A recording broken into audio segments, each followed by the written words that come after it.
recording on. I will wait a minute. There's only about 24 here. So I'll wait a minute till a few more people get on to take the attendance. I just got back from my conference last night. It went pretty well, except there was a plane delay for 20 hours that messed up something. But other than that, I had a nice time, and I gave a talk on populism, which is an interesting subject related to labor relations. The populists were a farm movement, but they tried to work with the Knights of Labor, whom we mentioned in the class, and there was a close alliance. They also tried to work with the AFL, who was less interested. But I think the effect of the populists was important, but it's not how the word is used today. I think what my presentation was on was that the language used, the word populism is completely different from what the populists actually were. And I'm not sure I like the use of the word in its current meaning, in part because it's so vacuous. It really means very little. You say something's a populist movement, it can mean almost anything. One thing it doesn't mean is that it's not an elite movement. So any movement of poor people or people who disagree with elites, question banking or question the monetary system, are called populists. But the actual populists were basically a left-wing movement that had a lot in common with the Democratic Party of the 1930s. I don't think it had as much today, but one big thing that was carried forward was their advocacy of inflation, that they believed in free silver. Some of you may know the famous 1896 speech of William Jennings Bryan, where he said that mankind should not be crucified on a cross of gold. That, in other words, the gold standard was killing the farmer. Historians haven't concluded that that's true, but they felt it was. And it was really the last time that there was a movement that got more than, say, 2% of the vote that was concerned with monetary issues. The American public has kind of gotten dumbed down ever since and taken no interest in money, which is probably the most important issue in politics. So anyway, and tonight we're going to talk about money. I've got incentive management on the syllabus. Now, before that, though, I recall that tonight your term paper is due. Is everyone on board with me there? You all knew that, I hope. Yes, Professor. Okay, so does anyone have any questions? Or at one point I mistakenly got you confused with another class and said it was due a lot sooner. But does anyone have any questions about the paper or anything? You know, what you need to do or what you should look for. I've gone over writing a few times, and I think I covered some basics. This will give you a chance to really learn some more refined writing issues that you can add to your ability set as far as writing. It certainly won't make you into an expert writer, but it'll tell you how you can do that. You can work on it and build those skills over time. So also, of course, the issue of SAS, you know, it's a lot of it is about the Porter material, well, more than the 5 forces, which can play a role, a small role, but the chief issue is what business strategy has the SAS Institute adopted, and how the HR policies match that strategy. I think to do any sort of half decent job, you have to read the case study. If you don't read the case study, you're really not in the running, because the stuff on the web is not, it's random. It's helter skelter. And Pfeffer's a famous management professor at Stanford, and he assorted like the issues that were relevant to the business strategy. So the case is like tailored to the question I'm asking. And so the thing is to find out how the HR policies contribute to SaaS's ascendancy. Don't tell me that James Goodnight is an altruist who doesn't care about money. He's one of the actually I'll look it up right now. He's on the Forbes 400, and he's one of, I think, the 200. He's in the top 200. James Goodnight, Forbes 400. So he's worth $6.5 billion, which puts him in terms of all billionaires in the world, he's number 404. Of the Forbes 400 in 2020, he was number 95. So he was the top 100. And in terms of the tech people in 2017, I guess that's the last time they did it, he was number 30, the 30th richest tech tycoon. So, you know, if you compare him to Bill Gates, I suppose he's not that rich, but compared to almost anyone else in the world, he's quite rich, and he's made a massive amount of money using the HR strategies he uses, which are quite generous. So this thing that, like, I sometimes get students who say, oh, the 1%, they're all SOBs. I won't use some of the language I was about to use, but they're all awful crooks and terrible people and so on. That's very far from true. I would say most people who make it really big do so because they have some integrity, and they probably have more integrity than average, which is why they're successful. I think you can make a little money in the short run by being a crook. But the people who make really big money in the long run tend not to be crooks. You know, you say, well, what about the mafia? Yeah, well, they had a systematic group, and in their world, they did have an ethic that enabled them to work together.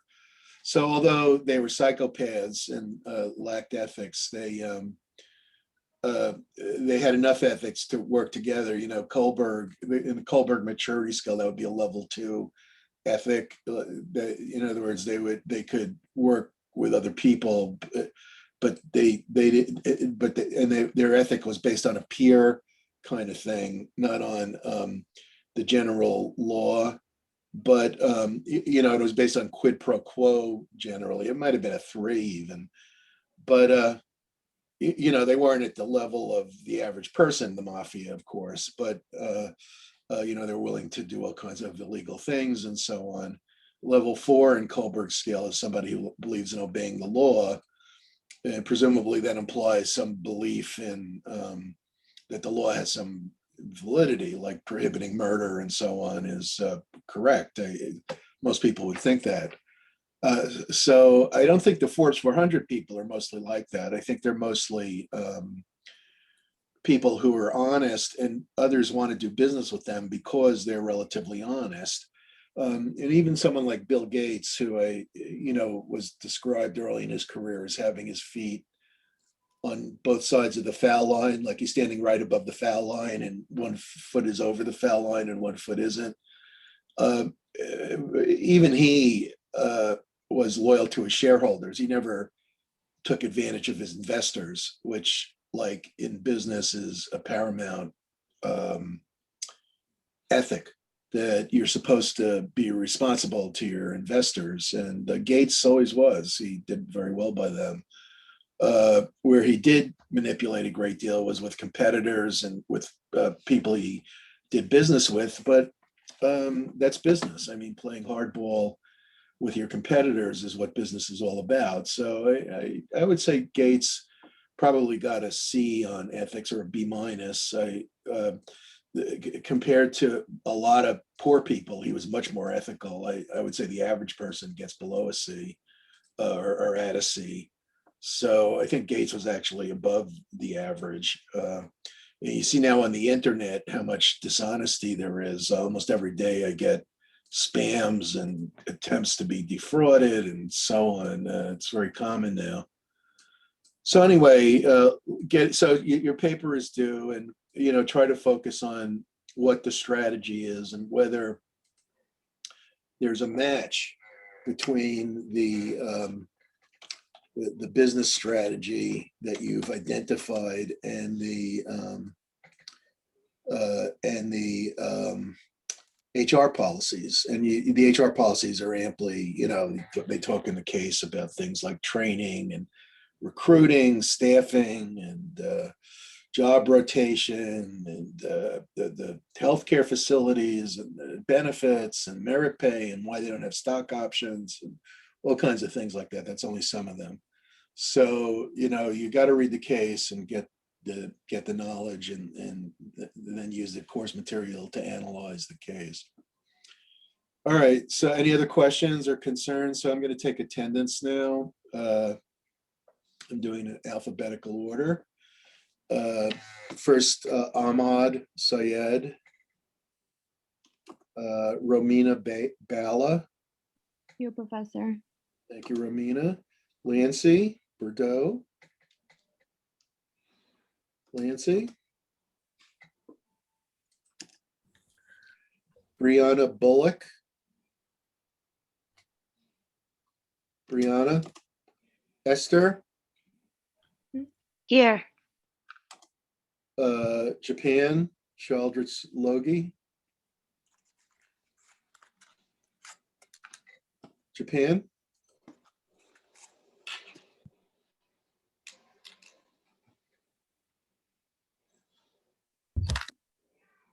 Okay, I guess not here. Bilal Chowdhury. Here. Thank you, Bilal. Tristan Figueroa.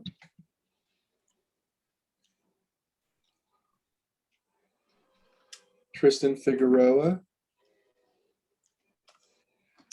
Princess Harris. I'm here. Thank you, Princess. Jafar Iqbal. Here. Shazi Islam. Here. Thank you. Catherine Kim. Here. Dennis Lee. Here. Sarah Bell Lopez. Here. Tyler Lee. I'm here. Thank you. Denise Lynch. Here, Professor. Denise. Baron Mann. Baron. I'm here. Thank you. Jennifer Martinez. Here. Jesus Medina. Here, Professor. Thank you, Jesus. Michelle Montoya. I'm here, Professor. Thank you. Brittany Morgan. I'm here, Professor. Thank you, Brittany. On Nagoyan. On. Okay. Deanna Owusu. I'm here, Professor.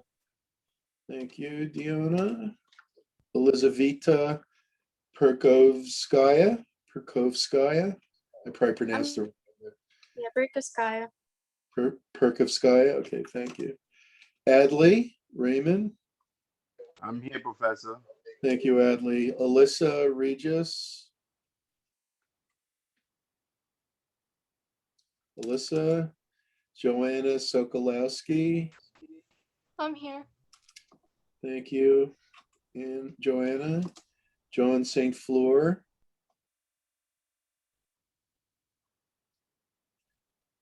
John. Johnny Tapia. I'm here, Professor. Thank you, Johnny. Sharon Thompson. I'm here.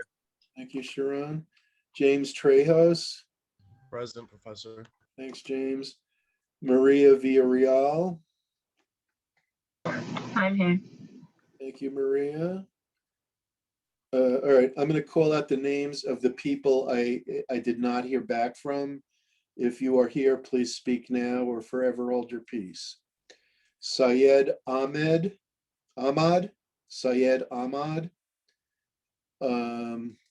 Lancy Bordeaux, Brianna Bullock.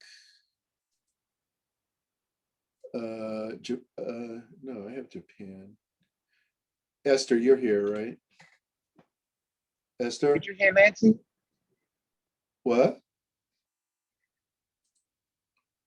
Yes, I got Lancy. Tristan Figueroa. Tristan. An Nagoyan. Alyssa Regis. John St. Fleur.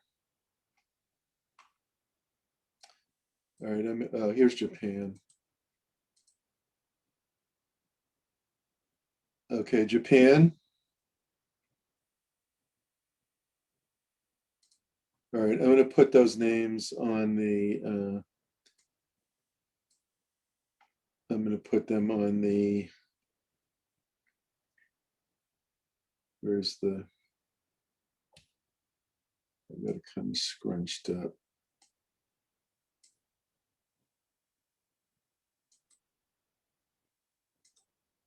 Where's the chat? There it goes. Okay, yes, the papers due 11:59 p.m. So, try to get it in before midnight. That's the idea. All right, let me write the names down that aren't here. Syed.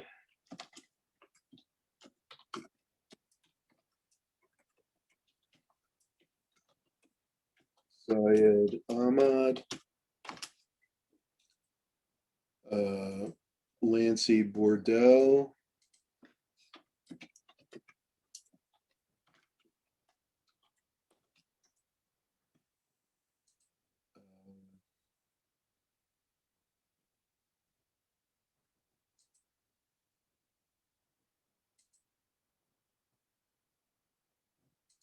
Brianna Bullock.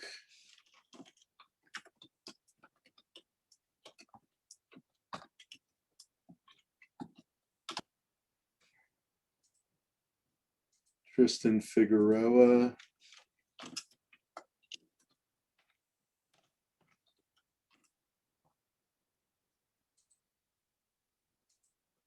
Nagoyan.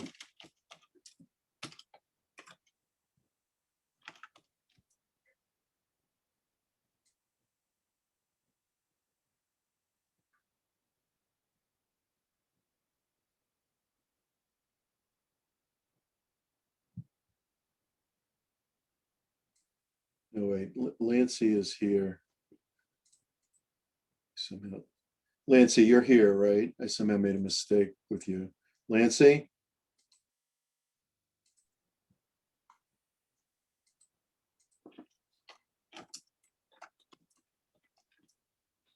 Alyssa Regis. And John St. Fleur.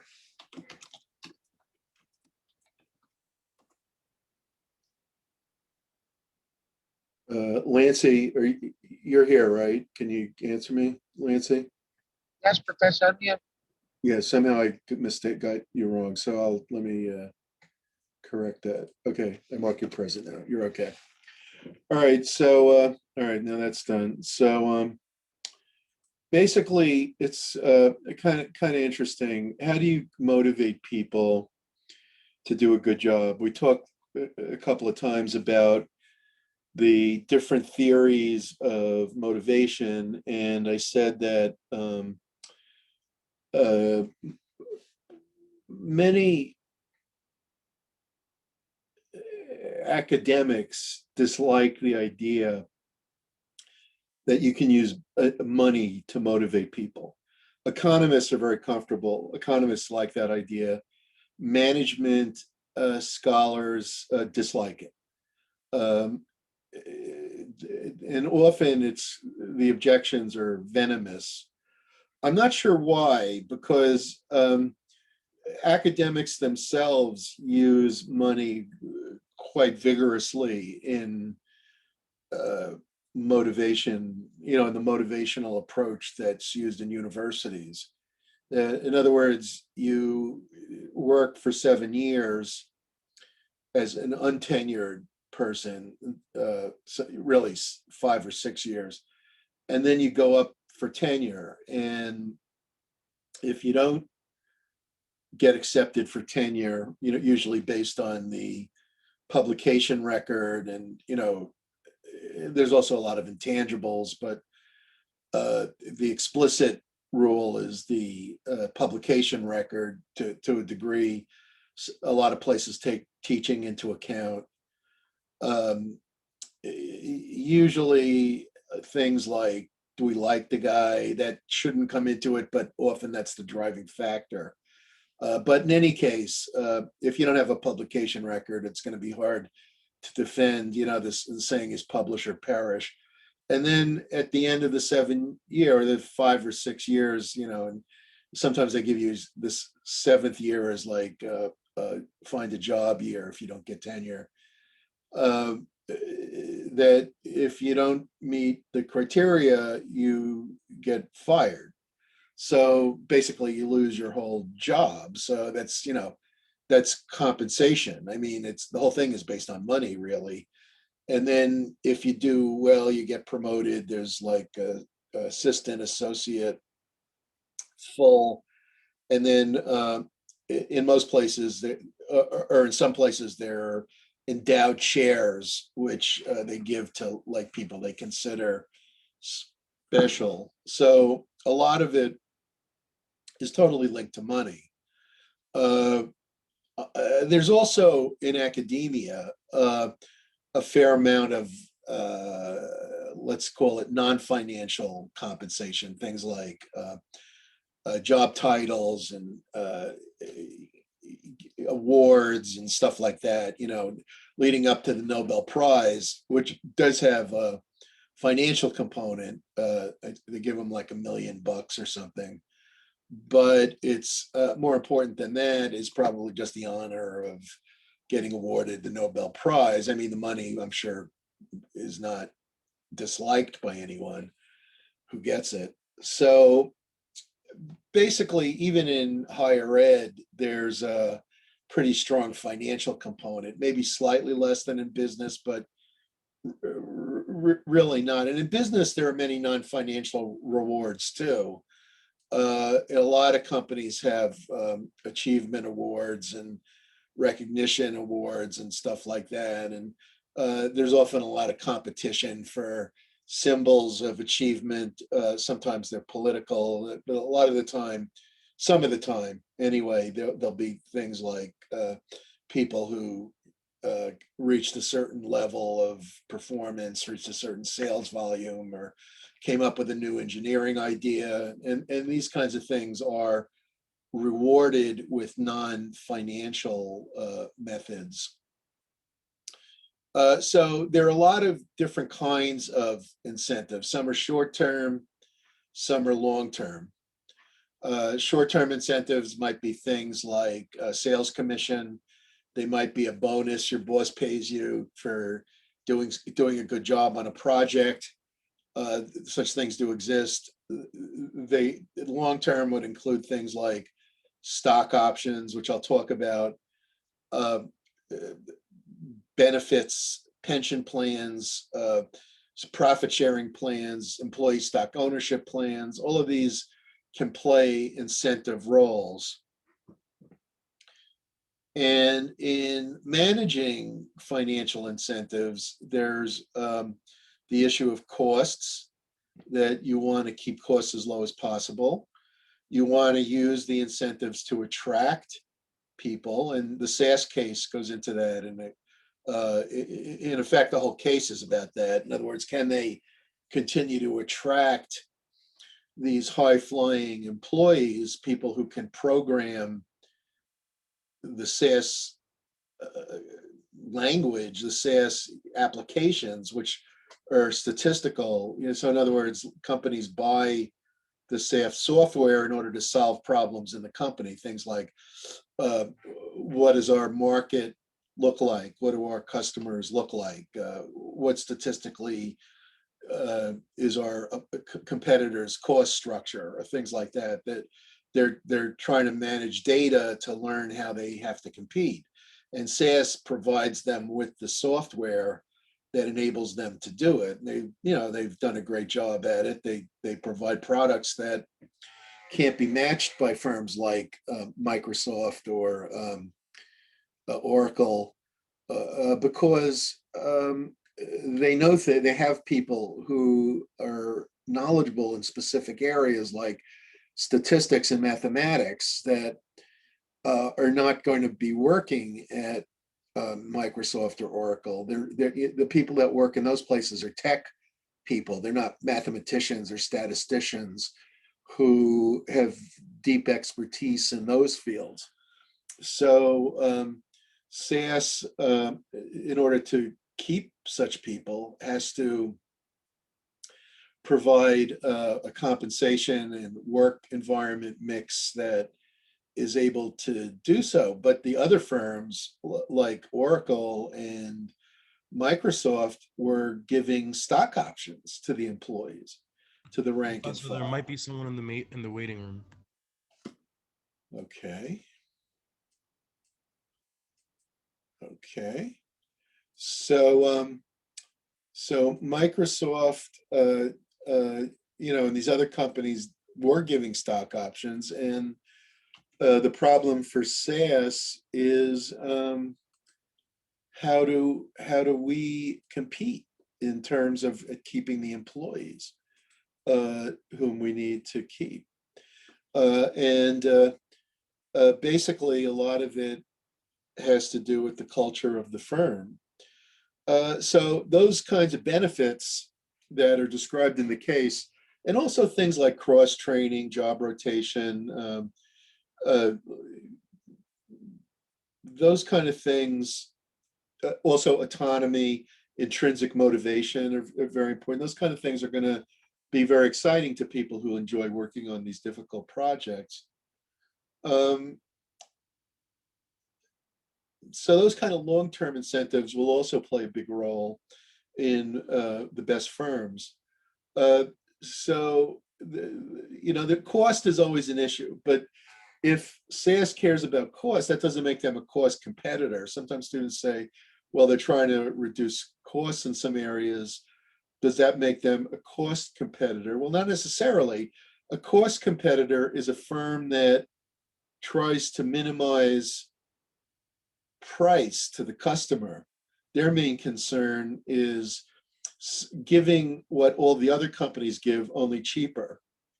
So they would be giving what Oracle and Microsoft give, only less, if they were a cost competitor. Giving something different means that you're pursuing a differentiation strategy. And if you focus on a given market, such as large customers, large corporations or universities, then you might be said to be a focus differentiator. You're focusing on certain segments and designing products that match their needs. So basically, the strategic goals of the company are going to play a huge role in understanding the objectives, understanding the reasons why incentives are given. They should fit the strategy. If they don't, the company is in serious trouble. Years ago, a guy who went to City College named Steve Kerr he later became the head of training for General Electric, which was a prominent position in the business field, because General Electric was focused heavily on training and he was probably the most famous training person in the country. And at one point in his career, when he worked for USC, the University of Southern California, he wrote a paper called "The Folly of Hoping for A and Rewarding B." And basically, that's the sort of the main issue with incentives, that incentives very easily fail to target the right people, the right aims. Let's put it that way. It could be the right people, but I think more importantly, the right aims. And this was seen in the great book, The Best and the Brightest by David Halberstam, who wrote a wonderful chapter. The whole book is really excellent. It's about the Kennedy administration, the best and the brightest being a supposed description of the somewhat ironic, though, description of the administration personnel under Kennedy, who were all taken from Harvard and Yale, and the top people, the Rockefeller Foundation, in the case of Dean Rusk, who had also been dean at Harvard and so on. And the title, though, is somewhat ironic because he recruited all these great people to be in his cabinet, and then they totally screwed us up in Vietnam. You know, they basically created this massive boondoggle in Vietnam that was difficult to rationalize. Some people still say it was a useful effort. I don't think it was. I don't think history gives any evidence that communism wouldn't have fallen regardless of what we did in Vietnam. Socialism is just an inefficient system that inevitably fails. Or if it doesn't fail, it generates entrenched poverty for the general population.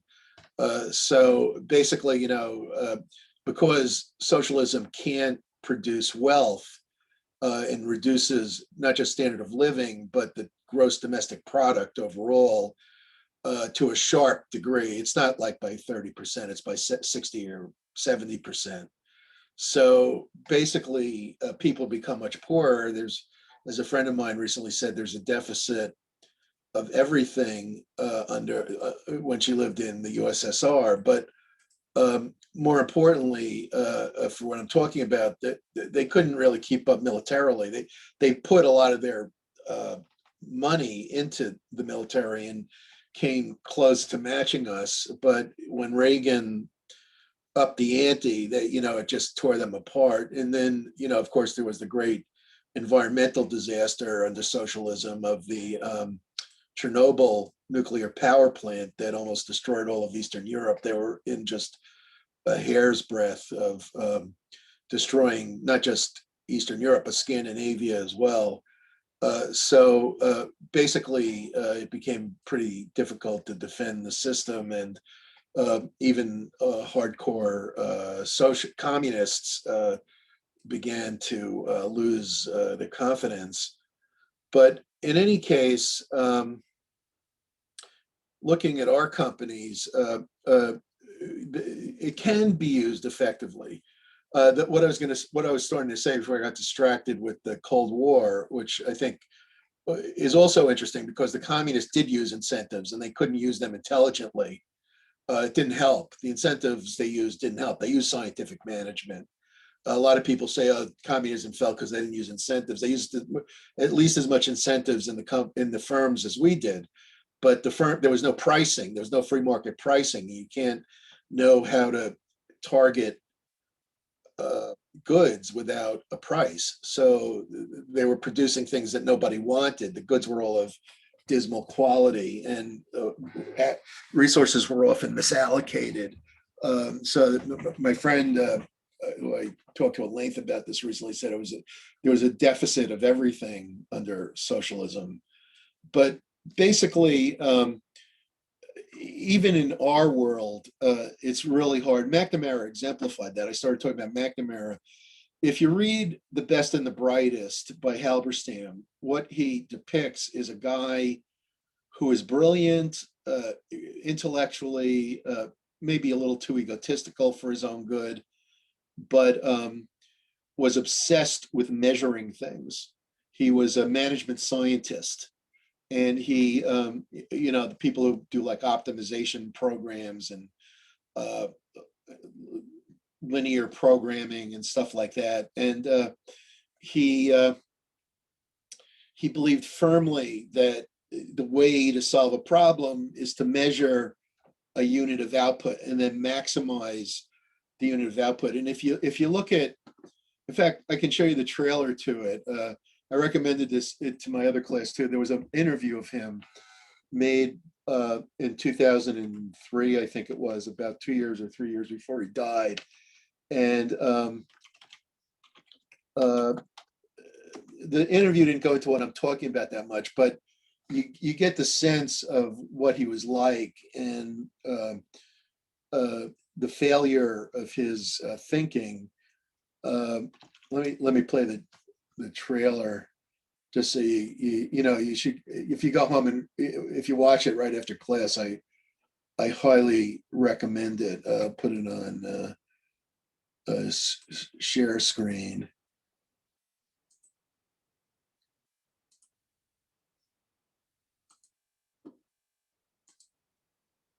What about the contention that your attitude is sometimes arrogant, that you never admit you were wrong? Have you ever been wrong, sir?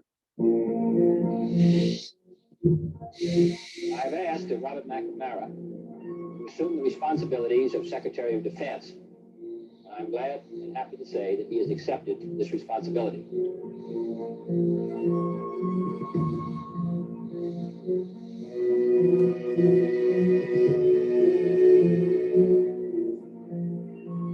I think the human race needs to think more about killing.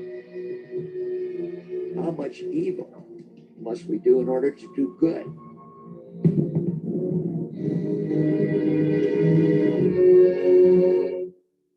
In that single night, we burned to death 100,000 Japanese civilians in Tokyo, men, women, and children.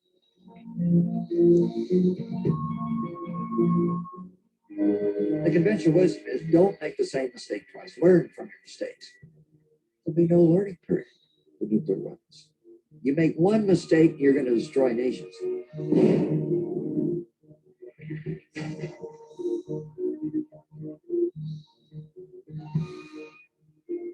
I saw Vietnam as an element of the Cold War, not what they saw it as, the Civil War. We were wrong.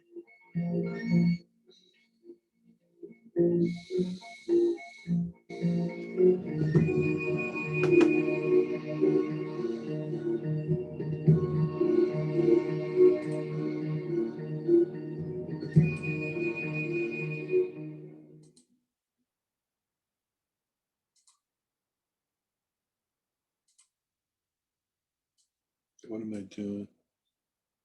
This revolutionary gentleman. I'm trying to getting mixed up between the. So basically, what the thing was, though, in retrospect, he says that they're wrong about the depiction of the war, which is true, but it was also true that he mistakenly thought that if he accurately counted the numbers killed versus the amount of resources expended to fight the battle, that we could find an optimization program that would enable us to defeat the communists in Vietnam, especially the Viet Cong, who were North Vietnamese who had infiltrated South Vietnam, and also South Vietnamese nationals. And it was completely delusional. He completely misunderstood what that war was about. and the statistics had almost nothing to do with it. And so he was rewarding the lieutenants and the captains for meeting certain objectives that were defined by statistical optimization programs that had almost nothing to do with whether or not we won the war. And he completely misconstrued it. And I think the chapter in The Best and the Brightest about McNamara, and it concludes with the sentence that he was a fool.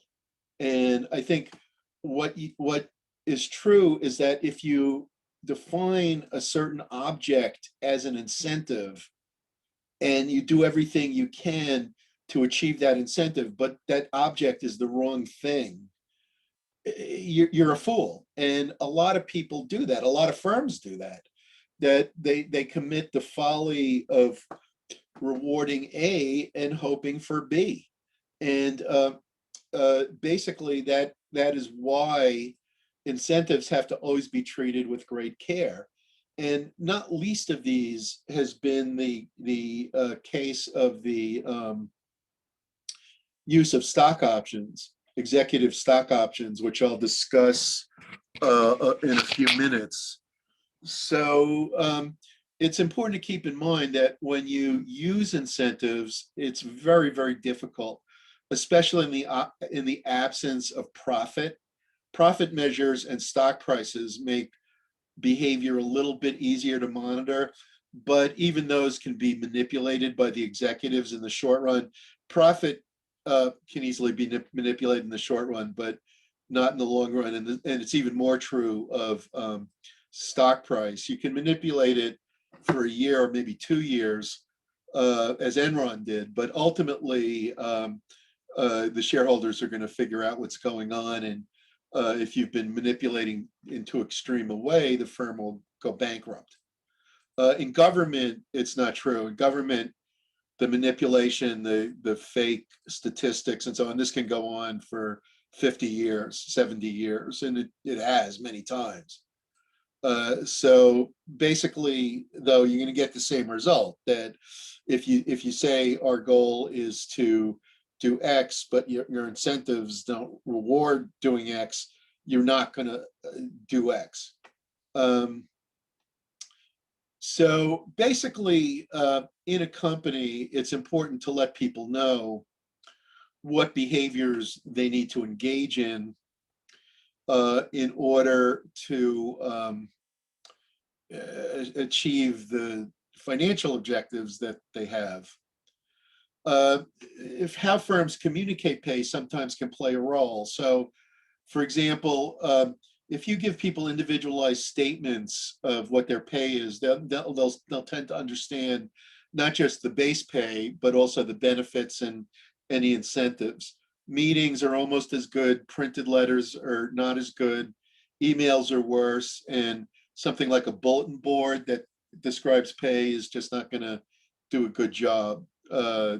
If you look at the types of pay in American companies, more so than elsewhere around the world, which in many countries, incentive pay is discouraged because pay cuts are not permitted.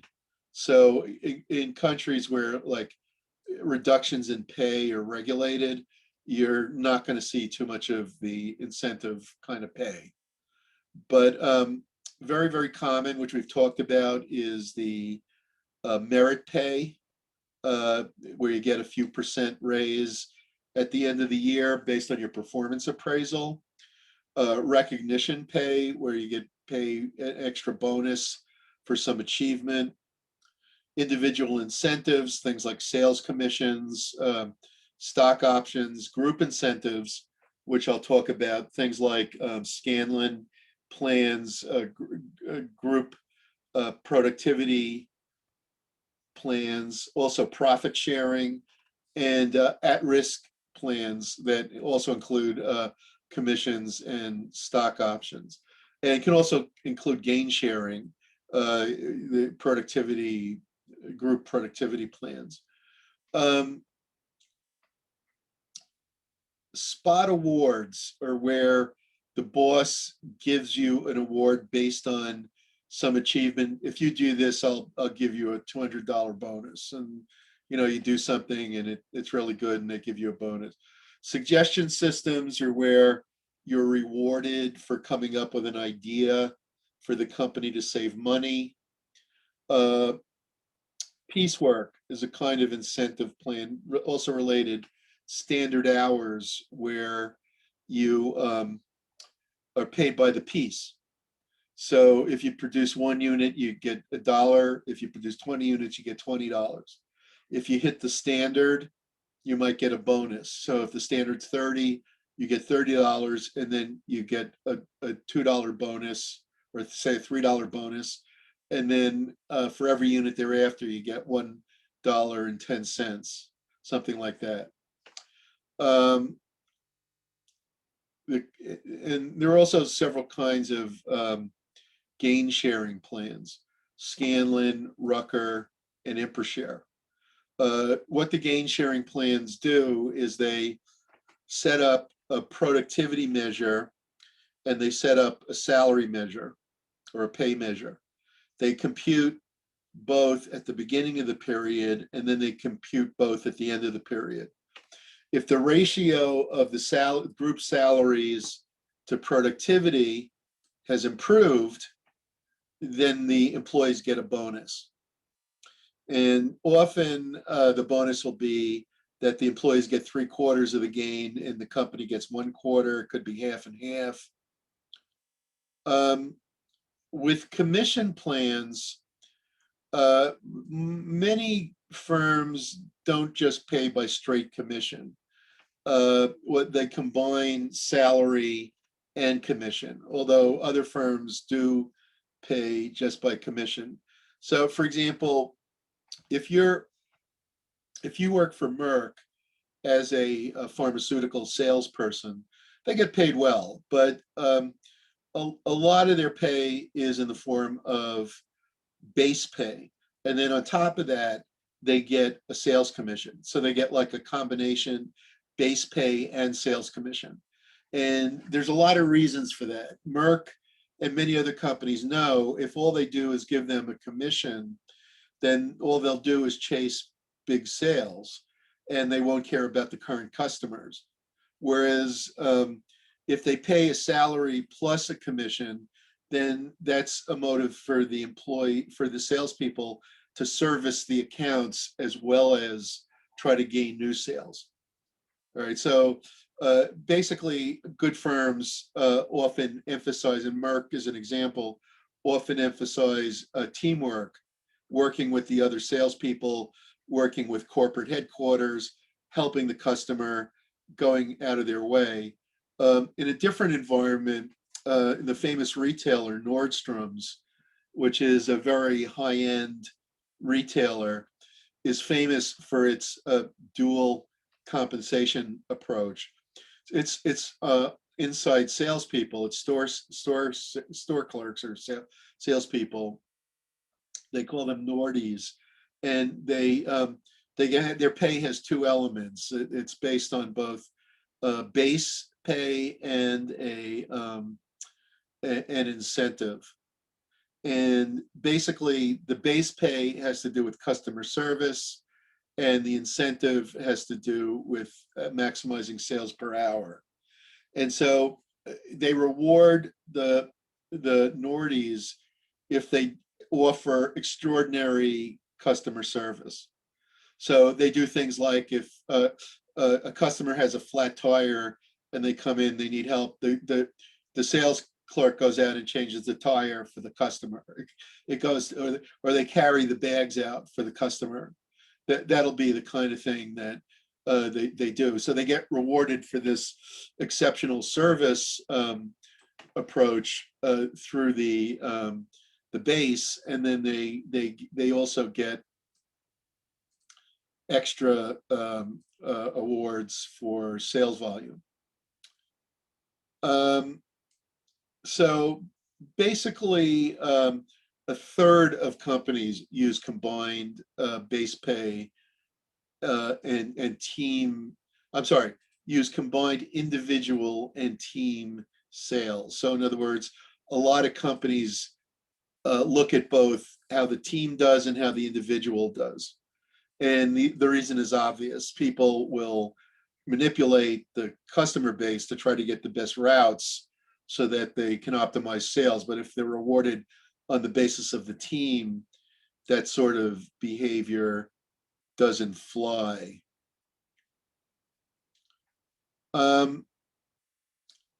Most companies don't pay everyone in the same job the same amount. Usually, first of all, they might hire at a different rate depending on the college degree or master's. Do they have certain skills, work experience? And then raises are based on performance, responsibilities change. So all these things might influence how two people in the same job are paid differently. Union environments, though, will almost always have flat rates. Basically, unions dislike pay dispersion. So in general, they prefer pension plans that pay fixed benefits. So for example, they might have, a lot of the unions preferred plans that paid a fixed dollar amount times years of service. So for example, everybody who retires gets a multiple of their years of service times, let's say 30 times 50. So that everybody gets $1,500 a month in pension. And then from that's deducted the Social Security benefit. In contrast, salaried employees tend to get pensions based on if they have a pension plan. Most companies will talk about we do benefits. Most companies don't have defined benefits, but when they do, the salaried plans will usually pay on the basis of salary. So it'll be something like years of service times a percentage, let's say 1 to 2% times the final average salary. So if you're making say 100,000, you have 30 years of service, the plan pays 2%. So it's 30 times 2%, 60% times $100,000, that's $60,000. They'll subtract Social Security. So if you make $200,000, you get a larger pension if you're salaried. Unions don't like that. Unions will also tend to narrow pay differentials across job categories. And certainly everybody in the same job category is going to be paid the same unless there's some kind of seniority or it could be also like in a lot of union shops, there are 3 shifts. So they might get a premium for working the swing shift or the night shift versus the day shift. Also they'll sometimes get premiums if they work holidays and things like that. But basically, unions do not like differential variation in pay. They like single flat rates as much as possible. Non-exempt employees, people not exempt from the Fair Labor Standards Act overtime provisions, are typically paid at an hourly rate. If you work in a big corporation, you know there's hourly and salaried employees. Not all salaried are exempt, but pretty much all hourly. That would be an exception if an hourly person was exempt. Usually hourly people are non-exempt and salaried are exempt, but within salaried, there are going to be some non-exempt, people like secretaries, clerks, who are also entitled to overtime. In the olden days, salaried people were viewed as permanent and were considered overhead, while hourly people were viewed as variable costs. In a lot of firms, that's been changing. Everybody in many firms is increasingly categorized as salaried, even though they're in jobs that are really blue collar.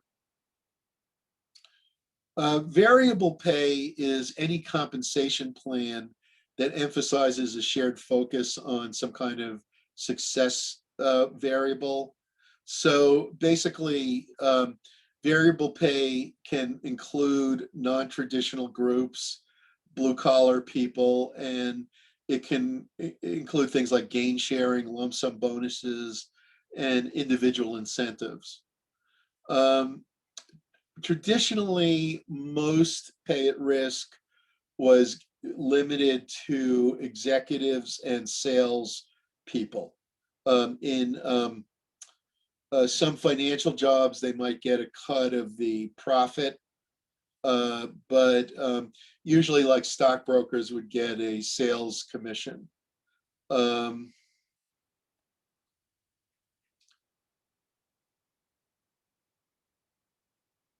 As I talked about last time, base pay is driven by market variables rather than performance in most companies, and it's matched to competitor firms and set at a level that attracts the necessary talent. So typically, most firms will say, we're looking at survey companies that we compete with, but we're also looking at other firms that might snatch away our better employees.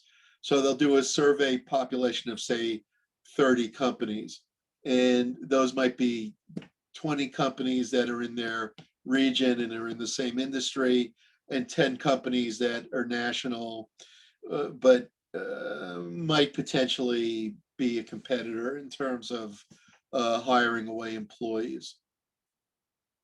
So they do a survey, and as I talked about last time, they'll tailor the pay rates based on job evaluation. And so basically, they're setting a pay based on the market and adjusted so that there's internal equity, market being external equity, within the firm being internal equity. And they want to make sure that people who have a harder job within the firm aren't paid less than people who have an easier job.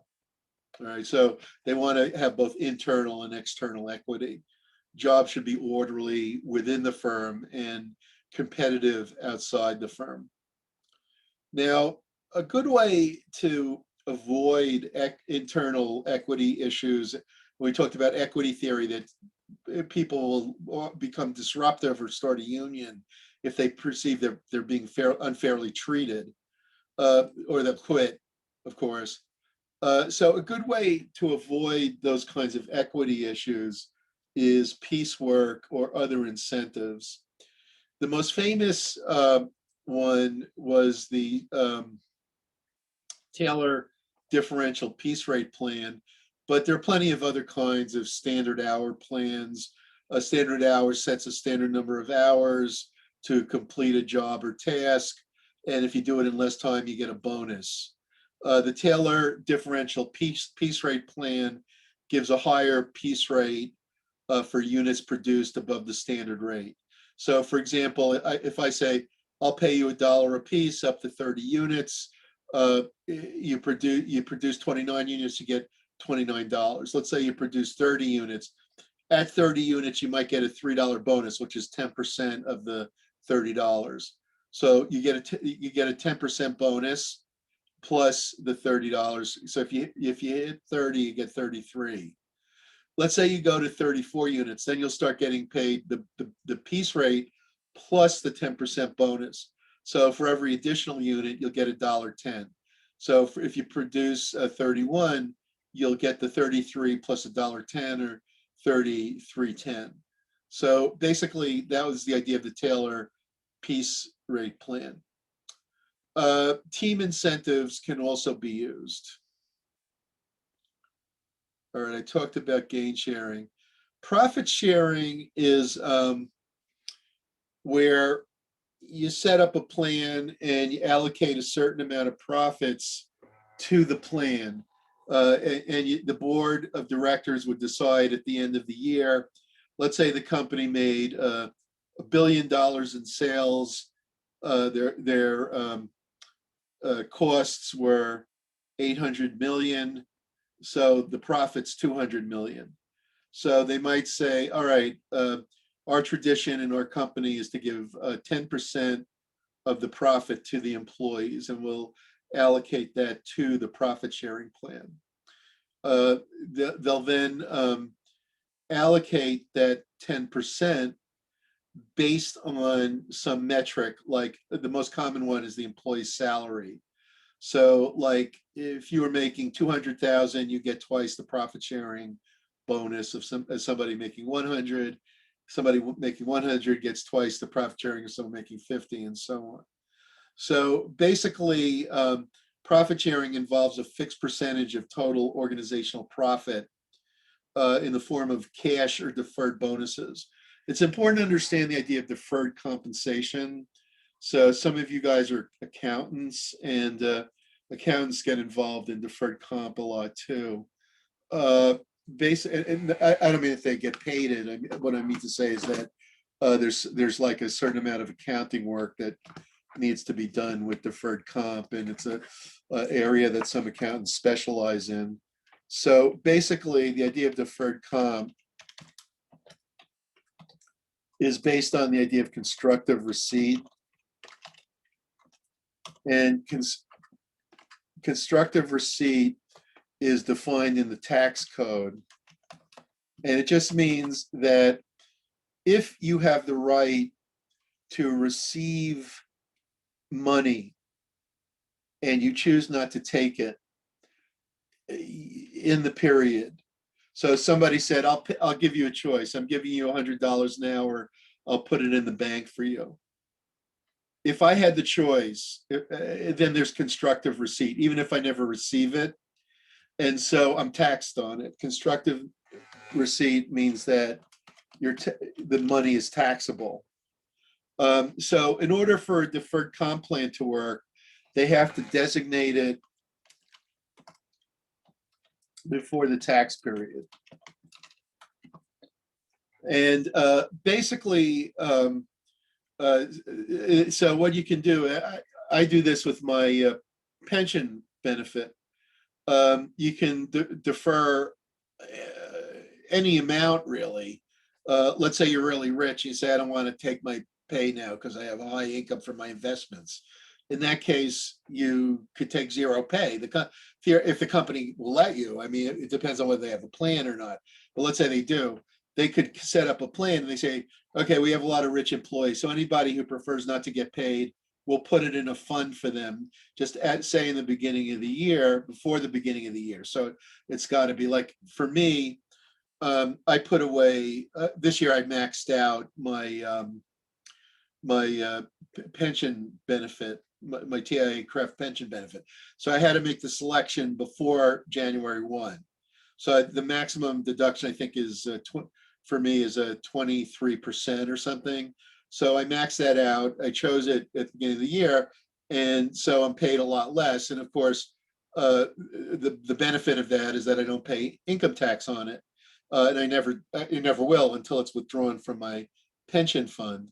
And this is very close to the idea of the 401k plan.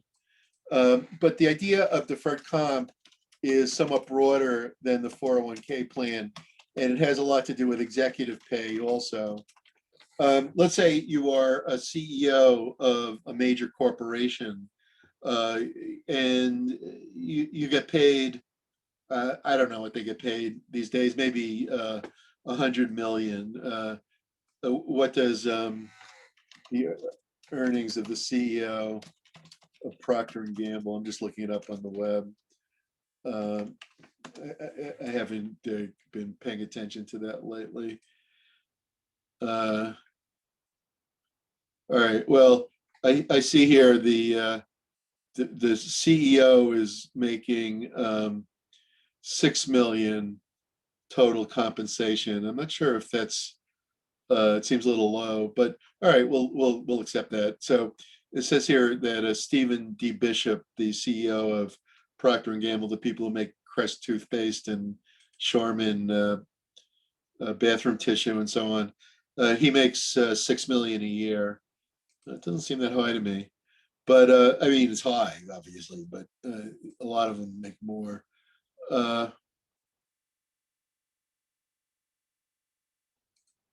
oh, I don't know. Some of them, oh, here, oh, I see. There's a higher guy. That's why. It's always like the top guy in the totem pole gets the most. So David S. Taylor, chairman of the board and president and CEO of Procter and Gamble, makes 22,905. That seems about right. So 22 million. So like the tax rate, you guys know more about accounting and tax than I do. I did take tax in school, in business school, but it was a long time ago. So the tax rate on 22 million income is probably 50%. Oh no, it's oh, they've reduced it over. I forgot about that. They reduced it down to 37%, but it's still a lot. So the highest bracket is 518,000. So he's paying, assuming he has no deductions, which is a highly dubious assumption, he's paying 37% on that 37 million. The 518,000 to him is chicken feed. So basically, in order to avoid that 37%, what he can do is take it as deferred comp. So they so there's lots of ways to skin that cat, but the two biggest ones, you could use insurance contracts to do it, and some places do, but you don't really need that. You don't really need a like executive life insurance. If it's a small business, it might make sense. And one advantage of using insurance contracts is that it kind of like makes it clear who owns the money. Whereas let's say you're an executive and you're deferring the comp and the company's just holding on to it. If they later go bankrupt, there could be litigation over it, and a bankruptcy judge might not be that friendly. So what a lot of companies do, if they don't want to use insurance contracts, is they set up a deferred compensation trust. So they set up a trust. It's not unlike an employee benefit trust. Like if you have a pension or a 401k plan where you work, the company technically does not own the assets they put into it. They make a contribution for you, and it goes into a trust fund that's separate from the company. And the rules for ERISA apply if it's a qualified plan. There are limits. ERISA limits who's entitled to a pension to a fairly low level. So the trusts that the firm sets up are not qualified. They're not tax exempt. And so the firm doesn't get any tax benefits from setting up an executive compensation trust fund. But what it does is it sets up restrictions on the firm's access to that money. So, let's say I'm that guy, I forgot his name already, Davis or whatever his name was, who makes 22 million. And I want to put half my money into a deferred comp. So I don't really want, I don't need the 22 million. I figured out like I can buy enough steaks and martinis and Porsches and whatever else I feel like for the 11 million. So I'm going to slum it and only live on 11 million and put the extra 11 into deferred compensation trust. So I set up a trust and I get it approved by the board of directors. And the board is usually pretty amenable to this sort of thing. And so the executive sets up a trust fund, and he and his or she and their colleagues put the deferred comp into the trust fund, and they don't pay tax on it. All right. So basically, employees get to do this with many profit sharing plans. Many 401k plans, for example, have a profit sharing element, but they're a little bit different from a true profit sharing plan for this reason.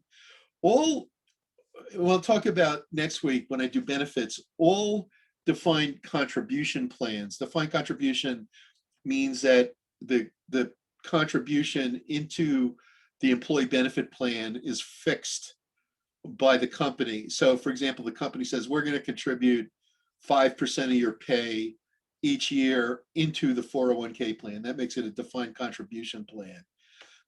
And all such plans have to be profit sharing or stock bonus plans. All right, so these plans, defined contribution plans, are paid out of profit. And unless they were an ESOP, which I'll talk about in a second. Basically, the company puts a percentage of the profit into the 401k plan, assuming that it's defined as a profit sharing plan.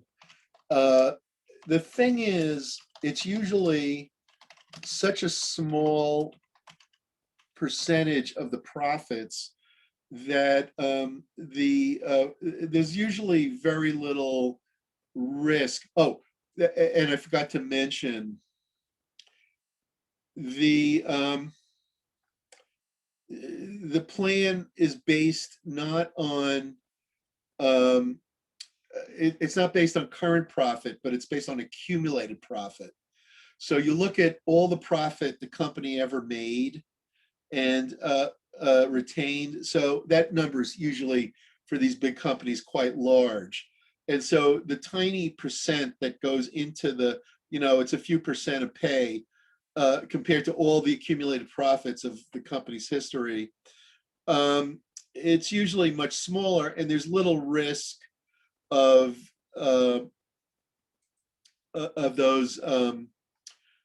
those monies ever running out. So it's pretty much, even if the company doesn't make a profit, they'll still put it into the 401k plan.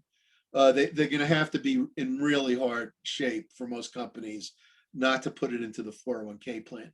Some of the time, like when companies have a bad year, like the accountant decides, well, sales were down a little and we have some accumulated losses. Why don't we take the losses? We'll expense all the losses in this year, and we'll take all the losses. We'll take a big hit this year, make everything look bad, and then next year we'll move forward without these costs on our balance sheet. If they decide to do something like that, the employees will probably still get the profit sharing benefit because it's based on accumulated profits. But the executives in that case won't get certain profit sharing benefits because the executive benefits are typically paid out of current profits. So, but that's the rare case. So basically, the employees too have deferred compensation, and in their case, the deferred compensation is qualified, which means that the firm goes to the IRS and gets an approval letter, a determination letter, and the IRS says this plan is copacetic, which is an old-fashioned word from the 1920s, which means okay. And this plan is copacetic, that basically you're not discriminating in favor of the high paid, so you can contribute to the trust and take a tax deduction, and the money will accumulate tax-free. When you have an executive compensation plan, you do not get that tax deduction. So the money that is contributed to the executive compensation trust, and that's a term I just made up that applies to several different trusts that many companies have that can be used for different purposes. But they all have one thing in common, that they're used to fund executive compensation plans. Now, if you're starting to get a little bit nauseous and saying, like, how come like some guy that makes 22 million gets to not pay income tax on a big share of it, gets to put the money away, the company goes to all this trouble, sets up trusts and protects the money, and he can never lose it if the company goes bankrupt, and so on and so forth. Yeah, like, let's face it, executive pay is a little bit nauseating. there's a famous book by a guy named Grafe Crystal called In Search of Excess. And what Crystal, it's a pretty funny book. He wrote it in the 80s. It's even worse now. I mean, it was reduced slightly because of the some of the laws, the Sarbanes-Oxley Act and so on that were passed. But the executives, as you can see, make out like bandits. In Search of Excess. And he wrote about the different ways. He had been an executive comp consultant, which is I think a fascinating line of work. I kind of regret I didn't get to, I kind of was in a related field, but I did sometimes work on executive comp as an inside person, but I never really saw the the whole breadth of it. I worked on some phantom stock plans and some other things, which I'll talk about.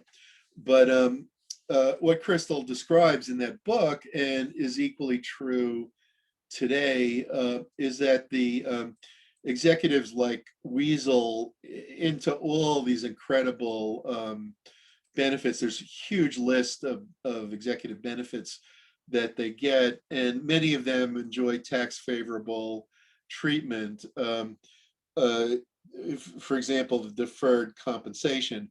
Now, if you think about it for a minute, the deferred compensation system, that where the executive defers the pay, but the company doesn't get a tax deduction, that's unfavorable to the shareholders, really.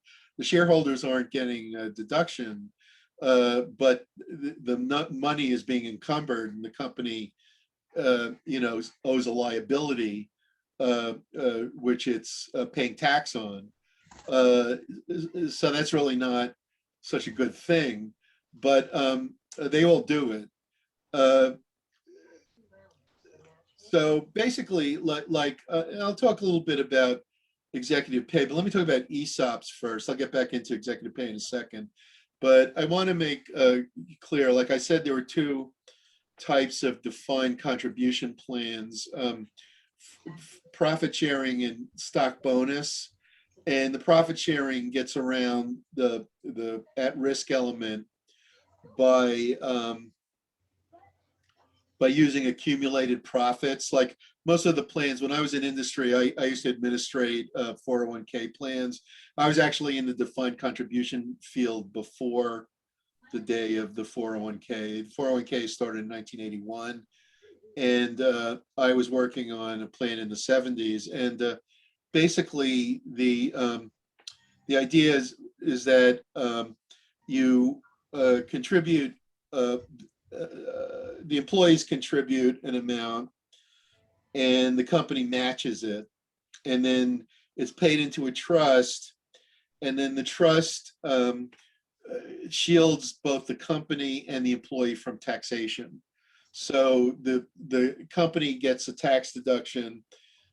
Under 401k, the employee also gets a tax deduction. So that 401k made those kind of plans a lot more popular.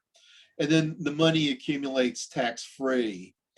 And so in order to get that favorable tax treatment, the company has to go to the IRS, usually with the help of a benefit consultant in a law firm, and they'll get the plan qualified. The IRS will come back with a determination letter and say this plan is copacetic. You're entitled to the favorable tax treatment. ESOPs are a little bit different, but not just a little different. They're not that different. ESOPs are employee stock ownership plans. Like 401k or savings plans, you can have an after-tax savings plan too. And some companies still retain the after-tax element. The advantage of doing it after tax over 401k, of course, is that you can withdraw the money. So, Professor, can I ask you a question? yeah, go ahead. You have been in the field for a very long time. Have you seen, like, what was the biggest change you've seen in the industry? In benefits? You're saying in benefits? Yeah, but not just benefits, but just how like industries have changed, you know. Oh, What kind of role HR play now didn't play back, like 20 years ago. I think HR, well, there are a few things. First of all, like the computerization of it. Second of all, I think HR has become less of an administrative function and more of a strategic function. So it serves more as in a consulting role now than it used to. It wasn't taken as seriously as a source of competitive advantage. I would say in the last couple of years, the politicization of HR is a big change. That, in other words, the companies are more concerned about social justice than uh, they were 20 or 30 years ago. In the benefit field, I would say a huge change was the massive cost increases in healthcare. I mean, that, it's become so such a social issue. It's I don't know if you can even call it an HR issue at this point, but it was certainly going on during all the years I was in industry, and since I've gone into academia for the last 30 years, it's been going getting bigger and bigger. Uh, I would say also the controversies around executive comp have been huge. So there are all kinds of changes that have gone on. I think one thing you can ask when you do like your informational interviews with the HR executives, that I did a discussion board on that. And I think that's, when does that do? Like in early May, I think. And, some of the things you can ask them is like, I think also this year, I mean, with COVID, I wasn't even thinking about that. COVID has like totally revolutionized. To what degree has COVID changed the workplace? I mean, that's it. To what degree are they now changing the structure of work so that people work at home part or all of the time? And it can't, I don't think it'll ever be all of the time, but like, a lot of the time. And so like, how has COVID affected health policy issues? How has it affected workplace standards? I think all of those are really huge changes that just occurred in the last year. HR is always changing, of course. I think the big push to diversity, it was always there. I mean, during my career, the Civil Rights Act was passed in '64. So it was already a hot issue, but I started in industry in '75, in November of '75. And I started at International Nickel, which was like my first real corporate job. I was working in a small insurance company before that. Um, that the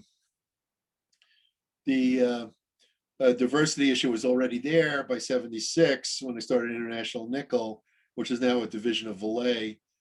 But it's mushroomed, it's huger now than it ever was. And I think those kinds of concerns are playing a larger role.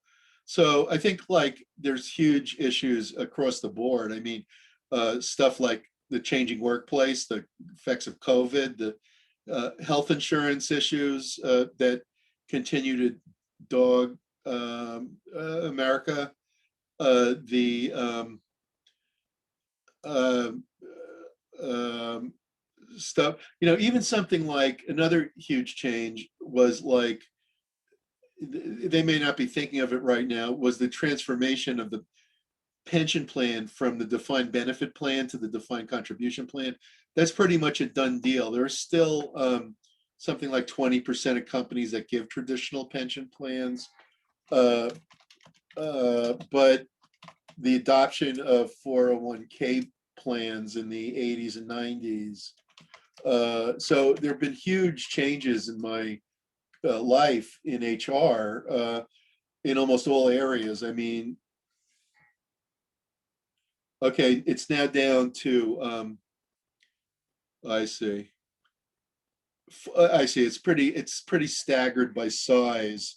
U.S. News and Money Magazine report that companies with more than 500 workers, 41% have a traditional pension plan.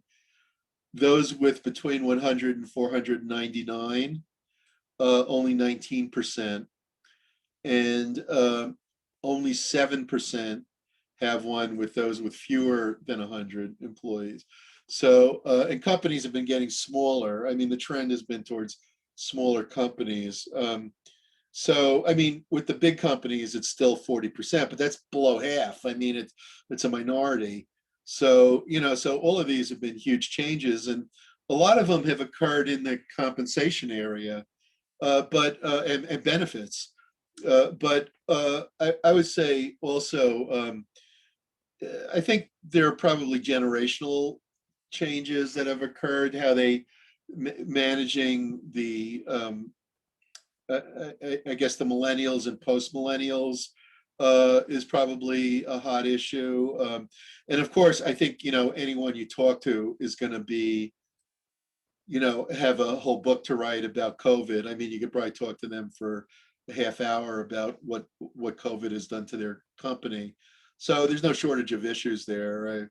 Does that, oh, and I should also add, like, a lot of regulation, like stuff like adding paid maternity leave. For a lot of companies, the minimum wage, for small companies, big companies don't care about the minimum wage, but the small companies do. I mean, if you're talking to a retail store with fewer than 30 employees, the retail industry is very deeply affected by the $15 minimum wage. How is it affecting them? So there's so many issues that where HR, I mean, it's really a very topical field that changes a lot with the political environment and social values, and so on. Okay, does that answer your question, John? Were Yes, you the yes, one? yes, it does. Yes, it does. But there was another question that kind of like I thought about because from reading the SES in the chapter, I believe 9. So companies does put like give stock options like you say. They're sensitive to give employees stock options, right? Is that more for companies who aren't or not able to afford to pay higher wages? Because what I Not was reading, usually. It can be used for that. In the case of like tech startups, that is the case. So, like, if you're looking at, let's say a guy has a new computer program, he's getting some funding from a venture capitalist, but they need to conserve their cash because they're not sure they're going to be able to get the product to market. The guy can say to his employees, look, I'm paying you a little bit below market rates, but I'm giving you stock options. If the product takes off, you're gonna be able to exercise these babies and make 5 million each or 10 million each. So then the type of person who's drawn to that is very entrepreneurial. They may not be the most conservative kind of person, but they're the kind of people who say, yeah, I'll take a risk for some huge return. So yeah, they can be used for that, but I'd say more frequently they're used to reward executives. They're part of the executive comp program in almost all the major corporations, and they're used to they set a strike price. Let's say the stock's trading at 30, and the executive is given 1,000 stock options at a strike price of 30. If so the value of that at the current price is basically 0. Now, let's say the stock price goes up to 50. So he raises the stock price by 20. So the options then in value go up from 0 to 20. And, if it was 1,000 options, the options are now worth $200,000. So by boosting the stock price by $20, or 40 or 67% from 30 to 50, the executive gets a $200,000 in effect a bonus in the form of the stock options. So that's probably the most widespread use, but in the Silicon Valley and in other startups, they often use options for the newcomers, for the startup type environment. Does that answer your question? Yeah, you really do. Thank you. You're welcome. So basically, I kind of just started to explain exactly what executive pay is all about. If you look, it was already high by 1980, but in 1980, the ratio of executive pay was 42 to 1. By 1998, 18 years later, it was 419 to 1. Okay, and let's look up today's ratio of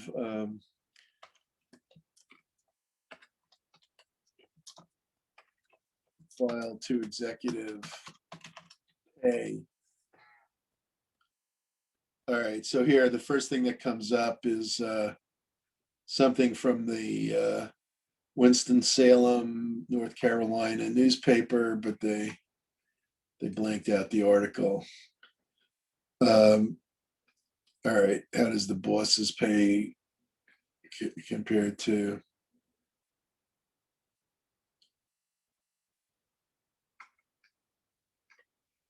Nope, there's another article that was blanked out.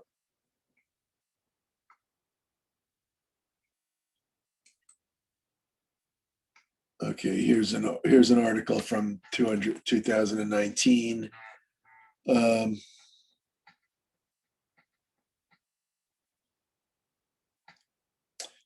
right, so now I guess it hasn't changed much since the 90s. So these guys are saying like 200 or 300 to 1. And that's basically how it's been for a while, which is insane. I mean, it's really high. Okay, this piece, what American CEOs earn.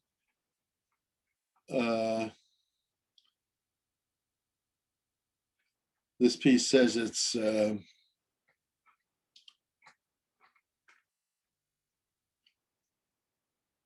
140 to 1.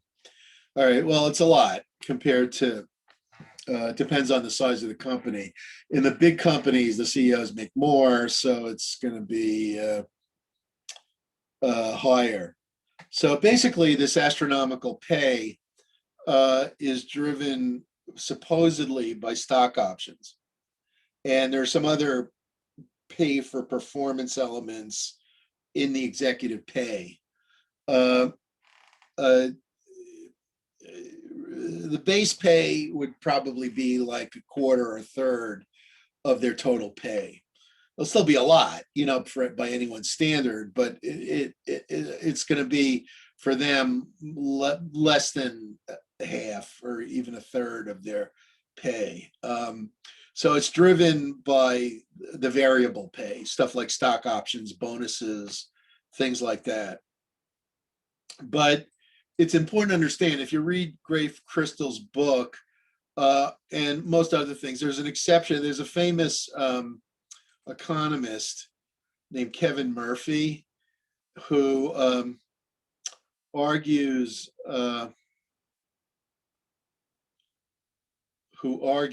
let me clear, there we go. Kevin Murphy, who argues that the executive pay is based on performance.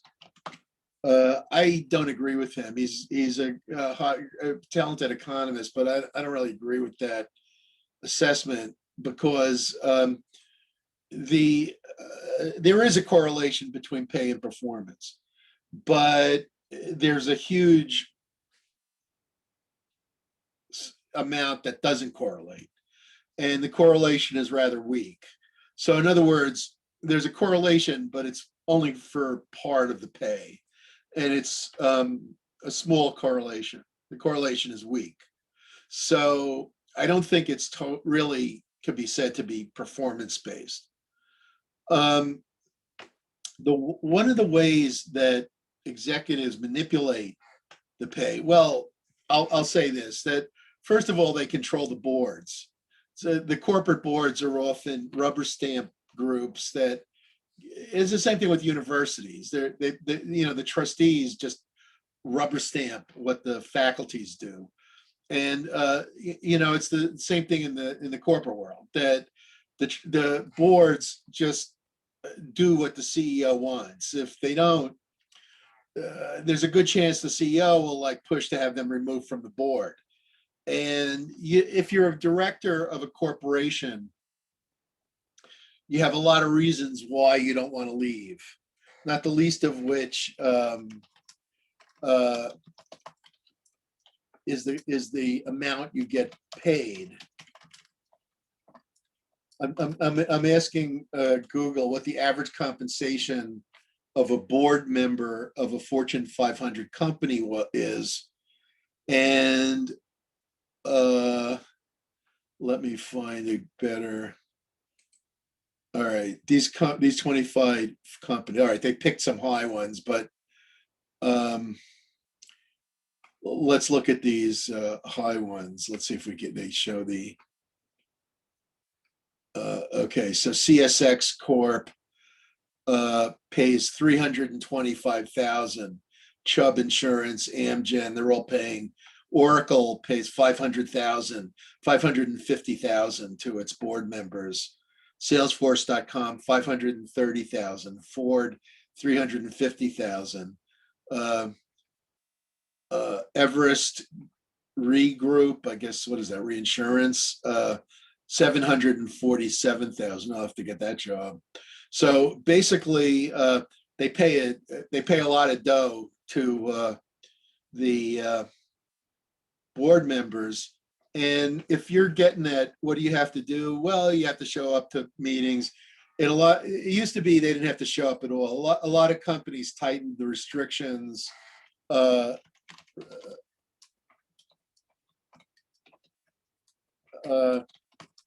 They say now you have to attend the meetings, but basically there are only 4 meetings a year. So I mean, in other words, they're getting paid at some of these companies $700,000 or $500,000 for attending 4 board meetings.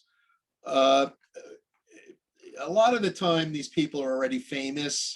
They're like either senior people in another company, or they have some kind of high-level job in some other field, and the company wants them on their board. For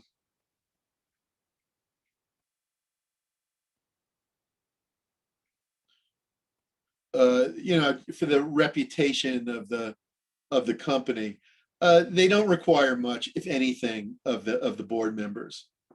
So like, here I'm looking Investopedia under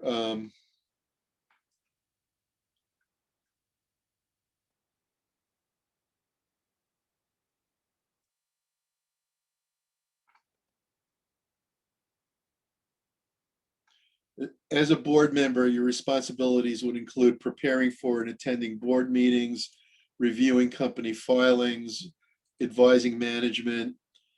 So basically, none of these things are really that time consuming, and you can review the filings at the meeting. It used to be a lot of them didn't even show up to the meeting. I think they've tightened that up a little, but basically it's a 4-day-a-year job. The big thing potentially is that they do have what's called a fiduciary duty to the company. And that means that if there is some kind of breach of competence by the management and the board was potentially at fault, they can be held financially liable for the losses.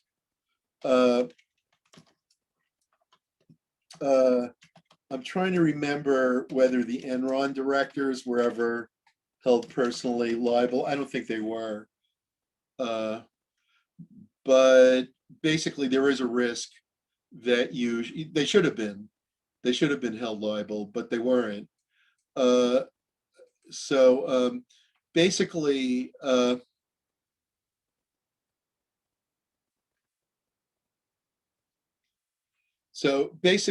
it's kind of free money unless all hell breaks loose.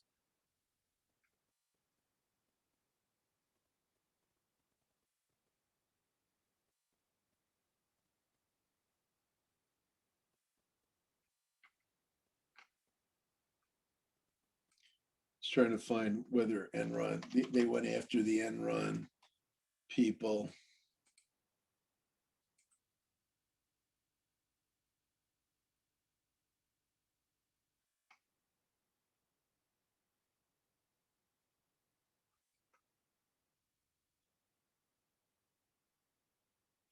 Where they're citing a case I was the expert witness on, Enron et al. V. Northern Trust. I was an expert witness on that case.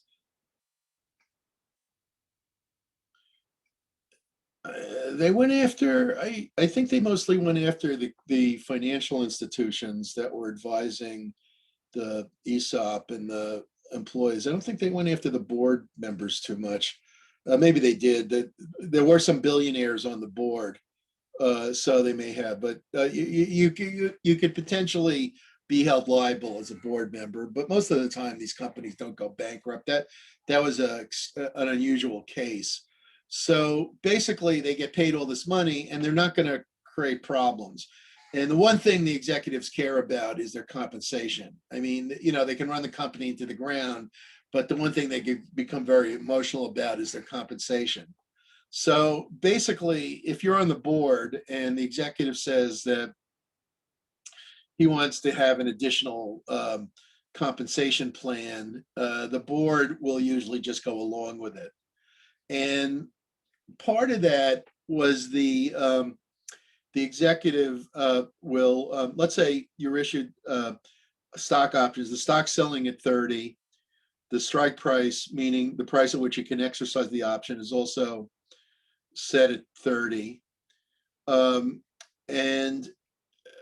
the option that has a value of zero or close to zero, because the strike price is basically the same as the current price. If the current price goes up to 50, then the executive can exercise the option, buy the stock at 30 and make a $20 a share profit on the stock. Now, let's say the stock goes up to 50. The stock goes down to 20. Let's say it's been 30. The executive is given an option with a strike price of 30. The stock then goes down to 20. If the stock goes down to 20, the options are pretty much worthless. But the executive then goes back to the board and says, look, I have 500,000 stock options at a $30 exercise price. They're basically worthless. I can always go work at a competitor. I can leave at any time. I'm worth a lot to you. Revalue these options. So reduce the strike price from 30 to 20. So the board does it. So in other words, now the executive, all the executive has to do is bring the stock price back to where it was, to 30, in order to make a lot of money. So basically, lots of boards have agreed to this. The stock options, just to explain stock options briefly, the kind of stock options that companies give are call options. Call options are where you have the right to buy a stock at a fixed price. The fixed price is the strike price.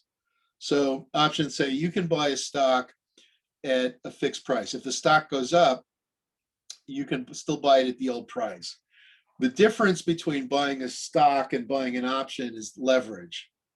The option magnifies the amount you make if the stock goes up. So for example, let's say you are an executive and they give you a share of stock. They give you, let's say, 1,000 shares of stock. The stock is selling at 30. All right, so they give you $300,000 benefit. If the stock goes up by by 40%. It goes from I'm sorry, by 2/3. It goes from 30 to 50. The stock itself will go up by 2/3. So it'll go up from 300,000 to 500,000. Okay. What will the option do? The option goes from being worth 0, or let's say a penny or 5 pennies, to being worth $20. So it goes up 400-fold. All right. So the option goes up many times faster than the stock. So what that does is it encourages the executive to take major risks. Basically, the question then is it in the shareholders' interest for the executive to take huge risks? And the answer is no. The shareholders only benefit 60%. The stock goes from 30 to 50, that's 67%. The executive, however, benefits 40,000%. It goes up 400-fold, from 5 cents to $20. So the executive benefits far more from the risk than the shareholder does. So there's a misallocation, there's a misalignment of risk due to executive stock options. The executive stimulated to take a lot more risks than the shareholders benefit from. So as a result, stock options are easily manipulated, and they also encourage excessive risk-taking by the executive. However, they're usually the most popular, the most dominant part of the executive compensation package. And almost all big companies give them to executives. I'm just looking up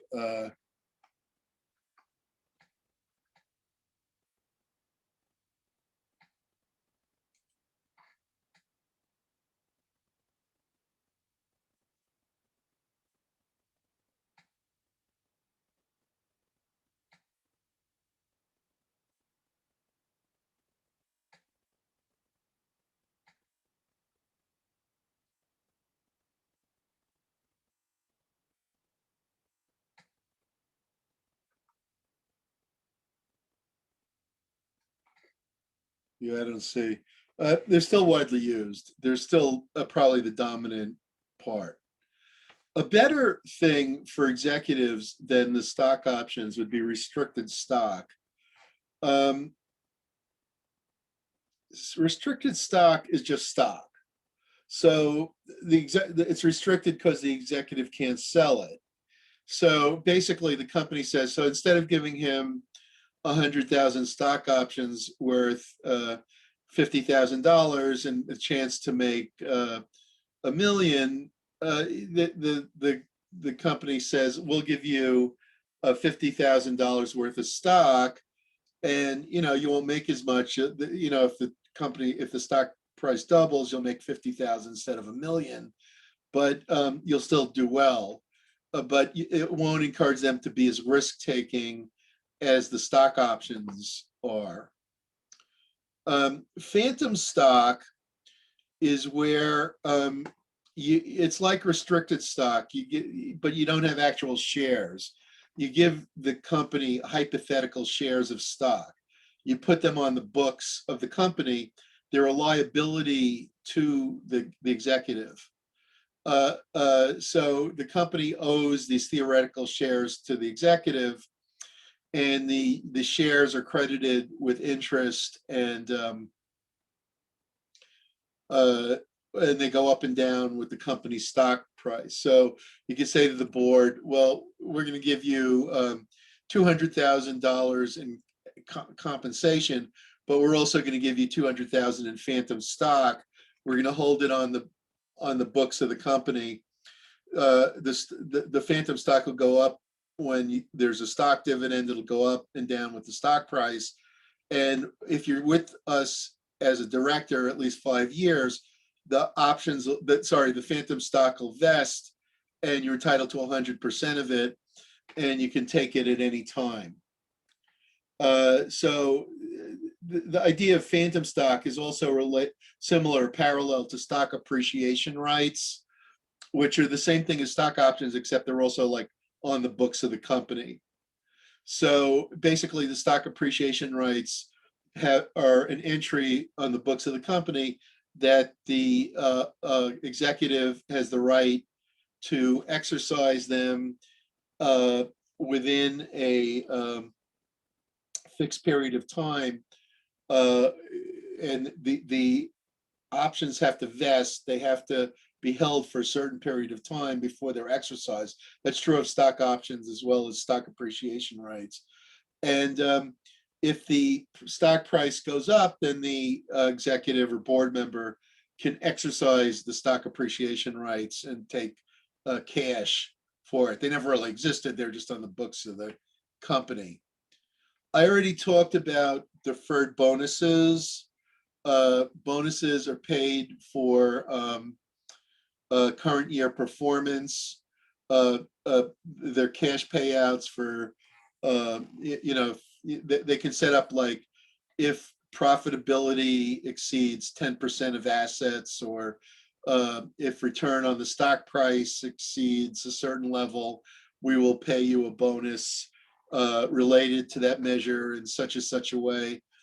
So they can pay the bonuses in cash. They'll go into current compensation.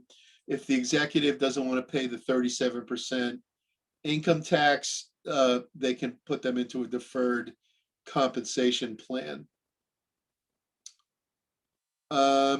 Another plan is the ERISA excess plan or top hat plan.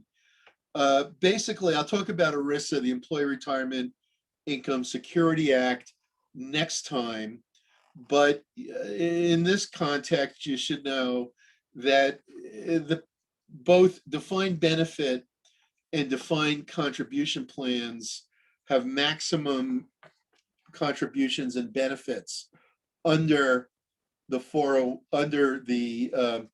tax code. The SAS case alludes to the 15% limit on profit sharing plans. They're not allowed to contribute more than 15%.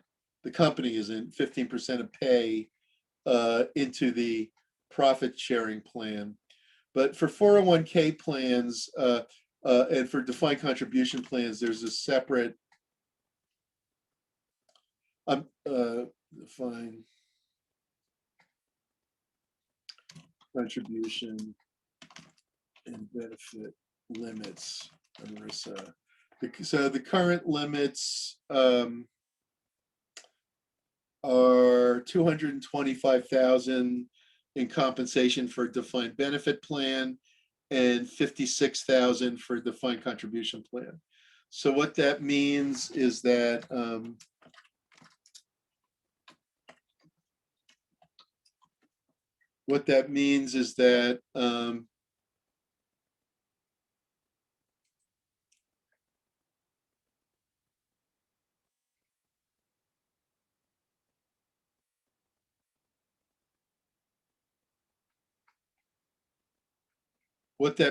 this: you can't contribute into your plan more than $56,000 in the defined contribution plan, and the company can't pay out a pension benefit in excess of $225,000. All right, to you and me, that sounds like a lot. I wouldn't mind a pension of $225,000. And even though I max out my plan, I do not have anything close to 55,000. It's I'm only up to I put in like 23,000. But let's say you make 20 million a year, like that guy at Procter and Gamble. That guy, to him, a $200,000 pension is like, to me, a $5 pension. It's nothing compared to what he's earning. So like if you use a common pension formula, 1.5% times years of service times your final average pay. So he's making 20 mil, 1.5%. Let's say he's there 20 years, 30% of 20 mil is 6 million. All right. So to him, a comparable pension to what everyone else would get would be $6 million a year. Now, since ERISA limits the pension plan to 225 grand, clearly he's in the cold. He's this chief executive left out in the cold because he only gets 225 grand. He needs at least 6 million to be comparable to other employees. So what the companies do is they set up a separate trust. Sometimes they can combine the trust with the other trusts, like the deferred comp trust. They can do it as one trust, and they could do it as multiple trusts, or however they feel like doing it. And so they can have like different features to the same trust, or they could use insurance policies. They could do that too. They could fund insurance, cash insurance policies that way. But basically, they set up a trust and they put the extra funding that would have gone into either the 401k plan or the defined benefit plan, the pension plan. They put those monies into a trust, and when the executive retires, the trust pays out the money. They don't have to use a trust. They could say, well, we're going to do this, but we're going to keep the money with our general assets. What that does is it makes the executive vulnerable to a corporate takeover. If there's a corporate takeover, the management might not honor the promise, or they may play games with it, or somehow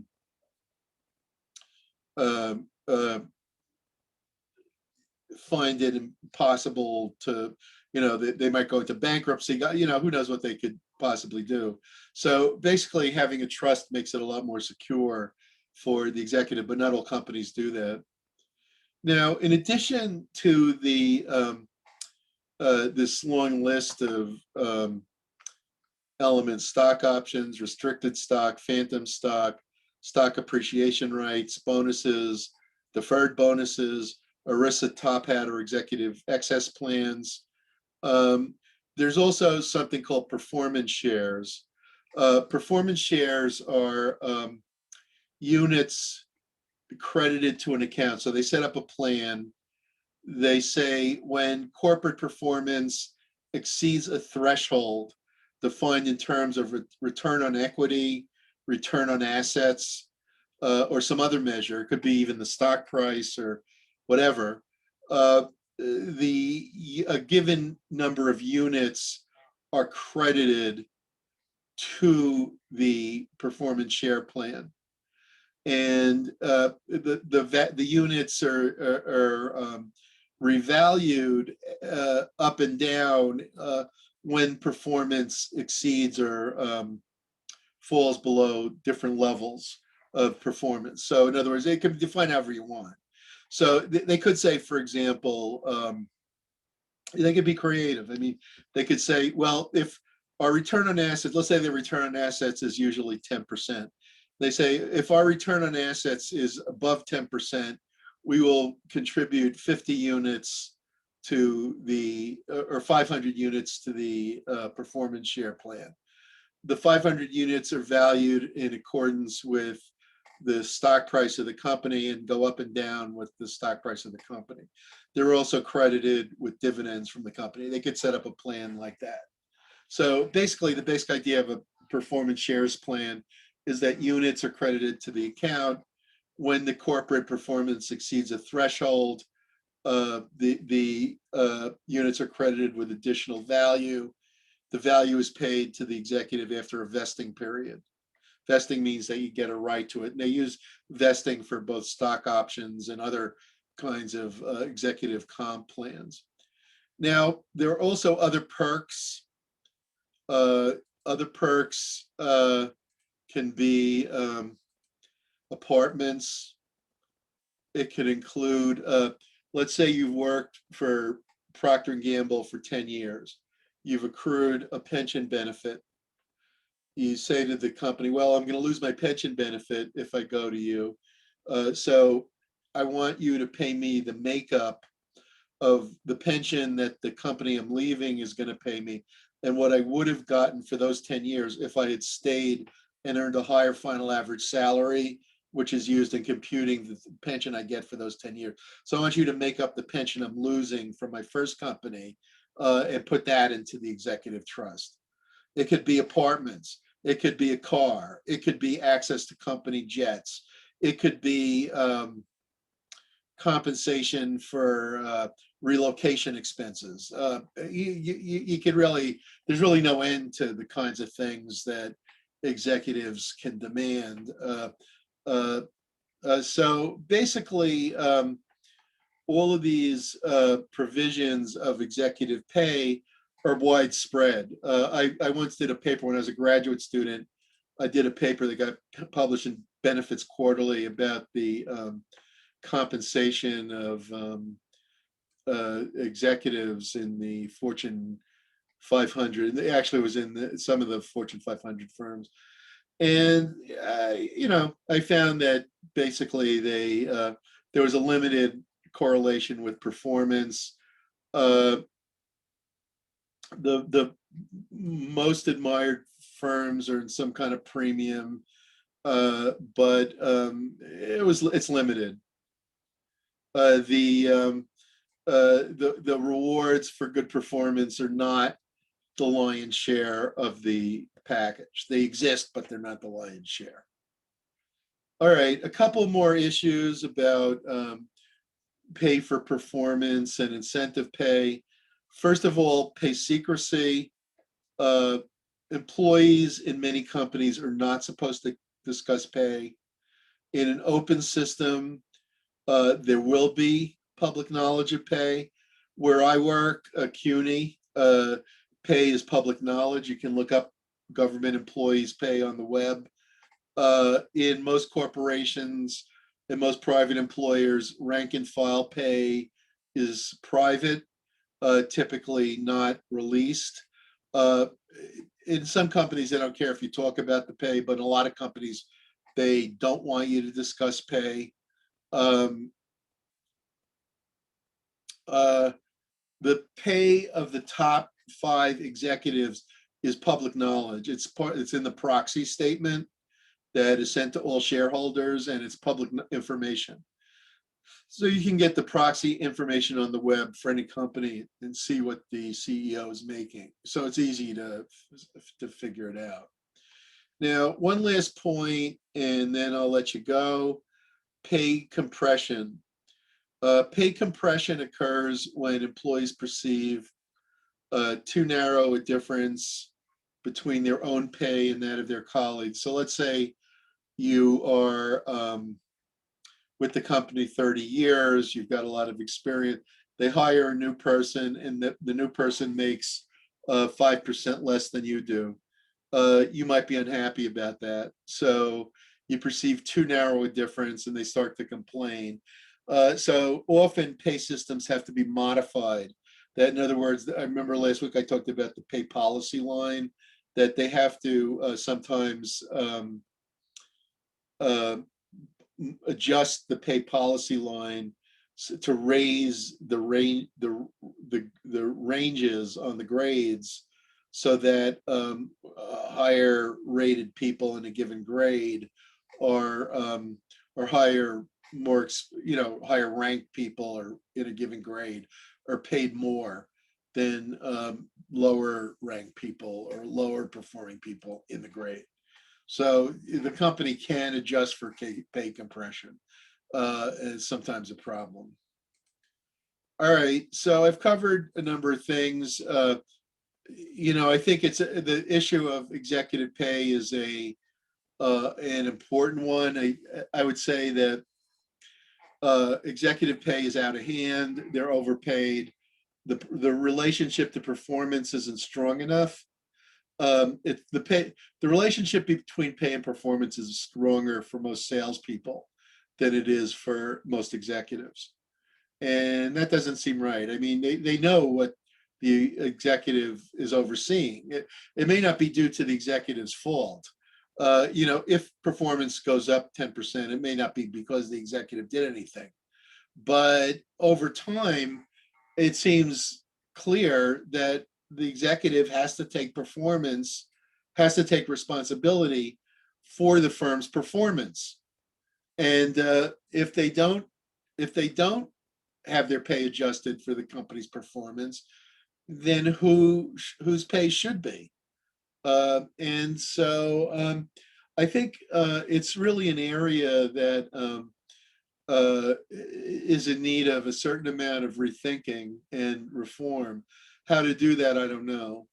And I also don't know, I'll finish with this. I have no idea how all of these institutions, including executive pay, selection and recruiting, the way that they do job analysis requiring college degrees for everybody, the way that they do selection, not using objective testing, for example, not using job knowledge testing by most companies, not using job tryouts.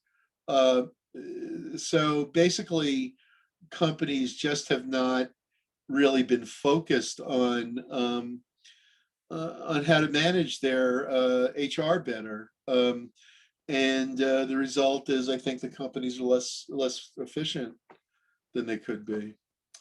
All right, so any questions about this material or anything else that you're worried about? I know you're real eager to work on your paper. Are there any other questions about the stuff I'm talking about? Executive pay, incentives, sales commissions, piece rates, group team incentives versus individual incentives. These are all important issues. Can you be motivated by things other than pay? Of course. That guy Alfie Kohn, I've mentioned a few times. He writes these books, about how people are demotivated by incentives, and the reason is that people want to work harder in order to win or in order to play a game than they do when they're paid to do something. But everybody gets paid to go to work. Nobody goes to work for free. Nobody says, I'm going to work because I want to have fun. I keep looking for a plumber who believes that. I say, hey, you want to have some fun, Mr. Plumber? Come to my house and do my plumbing, and you can have lots of fun. I won't bother to pay you. Somehow that I can never find anyone who agrees to that. So you got to use incentives, and once the money element is introduced, then it counts. People are going to be aware of it. Okay, so are there any questions about the material or about anything, the class, or any concerns? Somebody in my other class was worried. She felt she didn't understand what was required. Now's your chance to ask if there is something that you're puzzled about or want to know. Anybody? One question. What do Go you mean ahead. by five forces in the question, the SAS?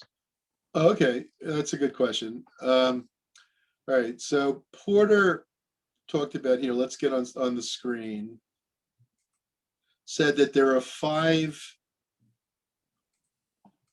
environmental forces that influence a firm. The firm has no control over them. These forces are part of the competitive environment in which the firm operates.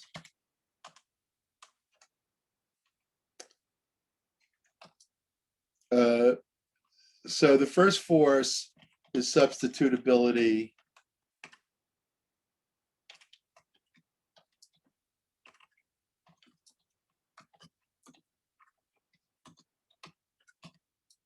Substitutability of the firm's products. For example, if I make a line of personal computers, Mike, you might say, well, you can substitute so a cell phone at times for a personal computer. You can substitute a tablet at times for a substitute for a personal computer. There are other products that can compete with personal computers. So there's some substitutability, but it's not perfect. Okay. Second of all, ease of entry. How easy is it to get into the field? Like if I say I want to start a computer manufacturer, how easy is it for me to enter the computer selling field? A lot depends on how hard it is to invent a new kind of computer. Back in the 60s, it was said it was really hard to enter the car market because of capital requirements. The economies of scale made it difficult for people to enter the car market. Now, Elon Musk has entered the car market with the Tesla car. So it probably isn't as hard as they thought, right? But ease of entry, how hard it is to get into the market. If you want to sell a laundry detergent, you're going to have to compete with Procter & Gamble that has over the past 50 years spent billions and billions on advertising products like Tide and Sheer, which everybody knows. And if you want to compete with the Procter & Gamble and the Unilever detergents, you're going to have a really hard time because of the huge marketing expenditure. So ease of entry. How easy is it to get into a software company, to software business? Is it easy to do what SAS does? Are there substitutes for SAS's products? For example, Excel makes a spreadsheet. Some, people like you probably find that adequate. If you need to work on statistics, you can just pull out Excel and use that. The people that buy from SAS, the companies that buy from SAS, need stuff a lot more complicated. They're doing more complicated computations and statistics and analyses, and they need software that's a lot more complicated than Excel. Why use Excel? Because it's the cheapest. Obviously, it's going to cost a lot less than SAS's products do. The third 5 force is competitive rivalry. How much competition is there in the field? If you try to open a generic software business against Microsoft, you're going to have them at your neck. They're going to be trying to cut the price, outmarket you, and everything else. It's just like Coke and Pepsi. If Coke cuts its price this week, Pepsi cuts it next week. And it's also like in fast food. I was just watching TV, and there was an ad by KFC, and they said, they were making fun of McDonald's selling fried chicken, like chicken tenders, but they were directly attacking them. So you can see there's some competitive rivalry there. Things like Coke versus Pepsi, or Walmart versus Target. There's probably some competitive rivalry and so on. The fourth 5 force is bargaining power of suppliers. That means how much bargaining power do your suppliers have? For example, if you're Microsoft and you supply the hardware companies with software, you're the only one supplying them with that software. So you have a lot of bargaining power. On the other hand, if you are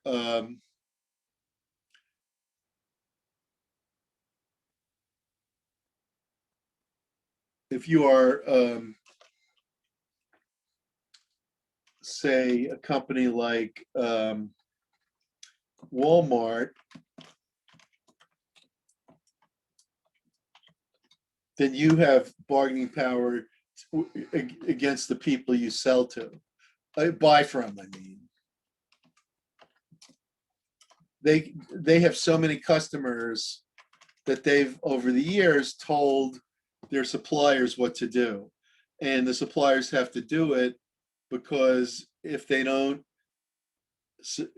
satisfy Walmart, they'll lose a huge market.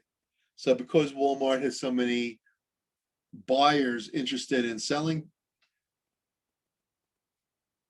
so many suppliers, I meant to say, interested in selling to them, they can tell the suppliers what to do. So the bargaining power of buyers is in Walmart's favor. In contrast, the bargaining power of suppliers is probably in Microsoft's favor. The hardware manufacturers need Microsoft to supply them with the software in the company for their company. Now, these 5 forces are economic forces that the firm faces. These are outside the firm. They don't choose these. They don't want them. They don't like them. They would like that there's no substitutability, that it's impossible to enter the market, that there's no competitive rivalry, that there's zero bargaining power of buyers. The buyers have no bargaining power, and the suppliers have no bargaining power. They want all of those. But unfortunately for them, that's not true. The 5 forces exist in the economy, and they have to cope with the 5 forces. So how do they cope with the 5 forces?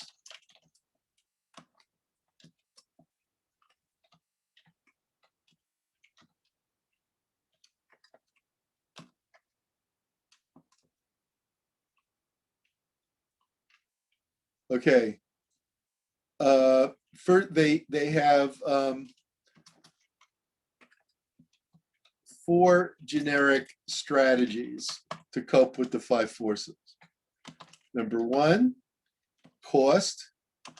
Number 2, differentiation. Number 3, focused differentiation. And number 4, focused cost. Okay, so cost means that they want to be the lowest price seller.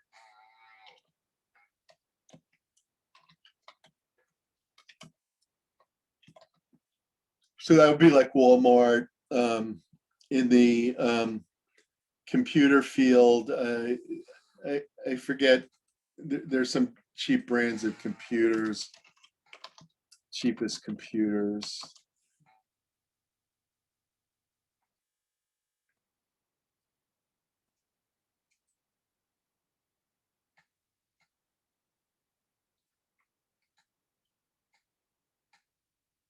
I don't see it here, but there's probably some low-end brand of computers.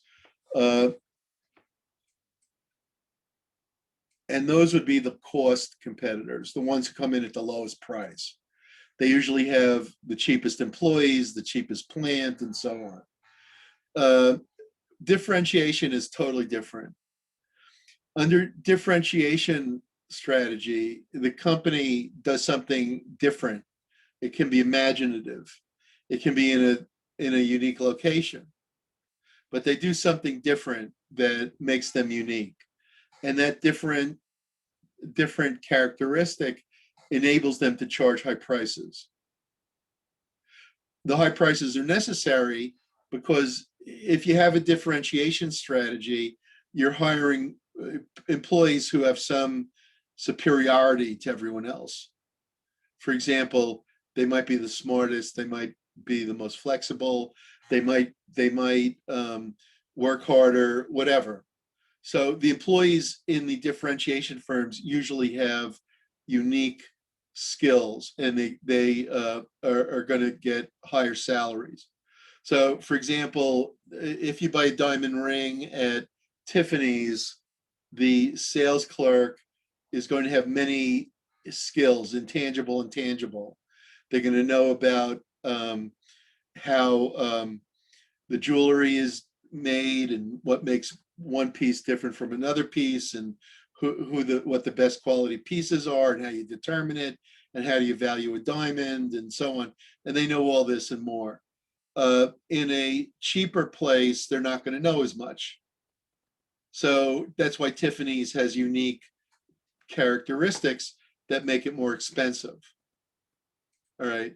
In a focus differentiation, the firm focuses on a given target market. For instance, if you're MTV, you have a unique product and you focus on the teenage market. And you define products that are unique to that market. If you are a focused cost company, you're focusing on a given segment, but you're trying to charge as little as possible. For example, you might sell software to big companies, but you sell a relatively inexpensive, undifferentiated brand of software that's quite cheap, but you want to come in below the price of all the competitors. So that way every company buys it, and whether they need it or not. And that might be that might be, I'm sorry, focus cost. All right, so those would be the four generic strategies. And your problem is to ask which one is characteristic of SaaS.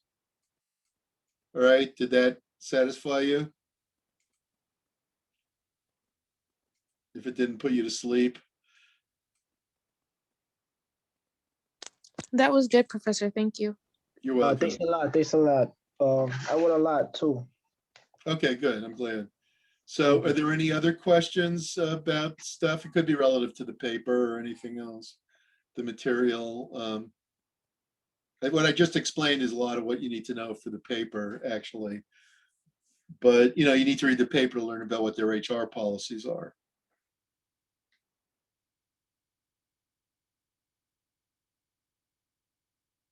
Professor, can you repeat the cost differentiation, please? Yes. All right, let's go back. Okay, so let's look at that in a little more depth.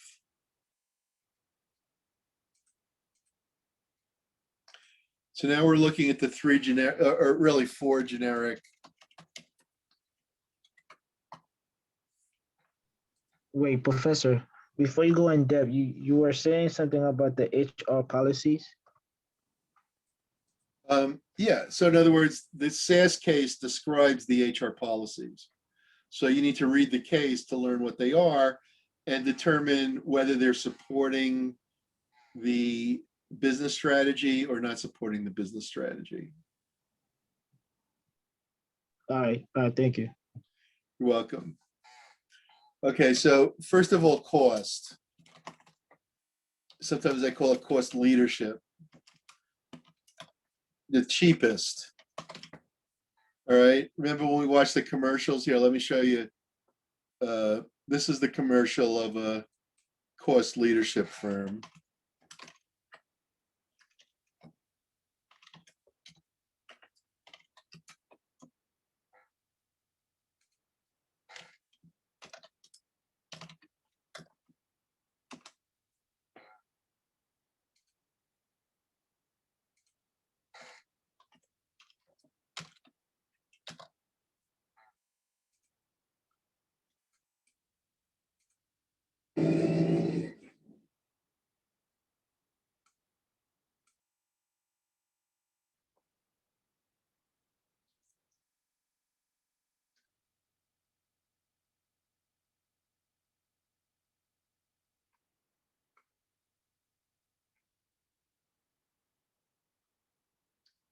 All right, here. I want to find.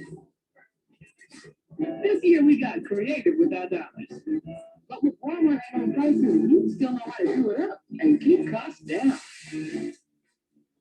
Let's end the year enjoying more.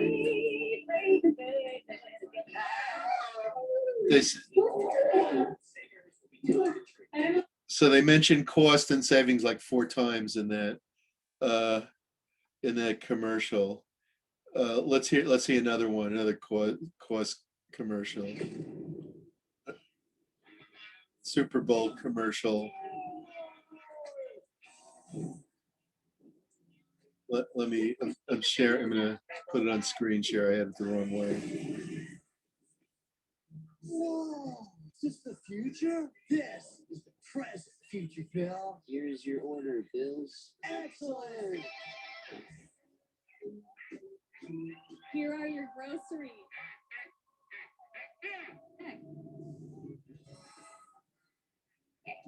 That's all coffee, right?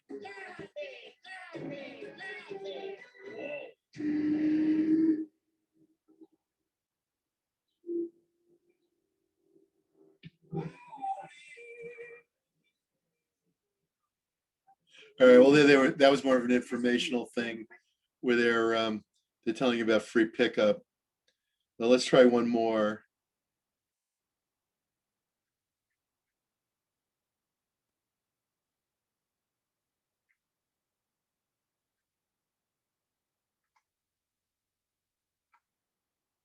Here's from 1998. Let's see. My job basically is to get the best everyday low price for my customers. That's more. We want to be lower than our competition's sale price every day. We go to the manufacturers and work with them to get the best prices. I know how tough it is on parents. No, I have to have boxer shorts. You can't compromise quality. It really makes me proud when I see kids wearing garments that I know they bought from Walmart. I've got better prices on some items now than we had 5 years ago. All right, now let's look at a differentiation commercial. Commercial of a differentiation company. Like, let me think of one.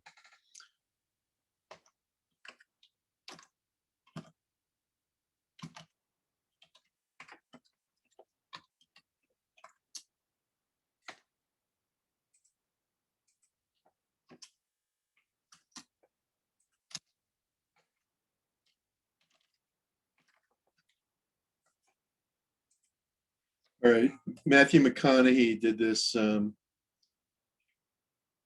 Wild Turkey commercial a couple of years ago. The advertising people didn't like it, but it helped boost.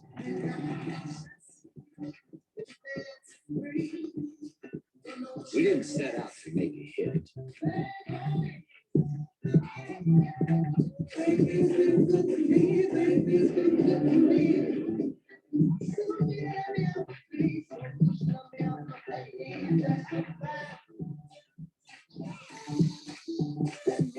We just sang our song.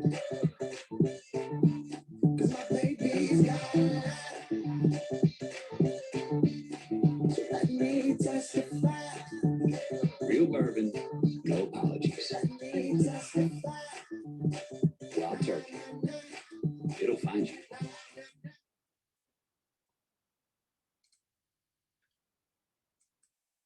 So basically, if you look at like the Wild Turkey commercial, they don't mention price. They don't say this is the cheapest bourbon. that would be like death to that product. What they're saying is like you're going to get the good-looking sexual partner, and you're going to hang out with the coolest people, and you're going to be at the best parties, and you're going to you're going to be in every day's a Bourbon Street if you buy this bourbon. So basically, that's the idea of the differentiation strategy, that you say the product's somehow different. There's some unique characteristic that you're getting people to buy. Now, the thing about that commercial, it doesn't really distinguish. I mean, maybe it's targeted towards sort of younger people, but even someone my age, I'm, in my late 60s, it's like, oh, that's cool. It'd be fun walking down the street like that and doing that stuff, so basically it's pretty much targeted anybody. So it's like, anyone who wants to have a good time, or, sit on the riverfront with cool people, singers, and, being around fireworks and all that. But basically, there's a different kind of differentiation, which is focused differentiation, where you're less likely to see a commercial for it. But if you do, it's going to be like targeted at a given age group, like an MTV commercial. Like, actually, like if you think of a car like Porsche, they're really expensive. They're competing in the luxury car market, but most luxury car buyers don't want Porsches for a few reasons. They're a lot more expensive to maintain. They're specifically a sports car. which not everyone wants. You know, a lot of the attraction of a Porsche is the engineering, and not everyone cares about that much. So, you know, if you look at there was a commercial they ran, they run commercials like at trade stores. And, you know, this is like here you have like a focused differentiation, a focus, whoops, did the wrong thing. A focused differentiation kind of message where they're obviously targeting a small group of people. This isn't going to fit most people, and they're sort of saying, if you drive a Porsche, you're going to be something of a nonconformist. That the little kid is not the best adjusted. Is about to become the backdrop for an unforgettable vacation memory. I can't believe they have an ad on an ad. Okay, class, let's quickly review Europe. Can anyone tell me what country this island is? Noah? Really? Very good. And just under that, we have a continent. Who knows what continent?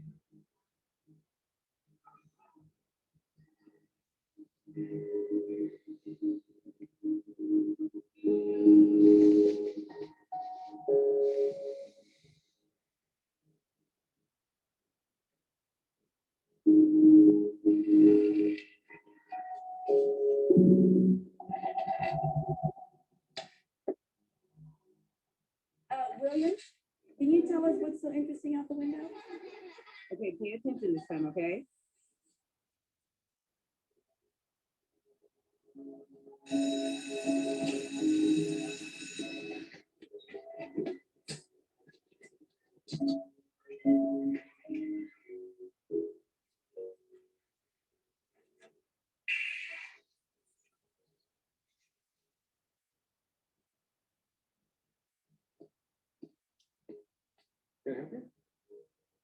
Yeah, do you have the new 911? Yeah, it's right over here.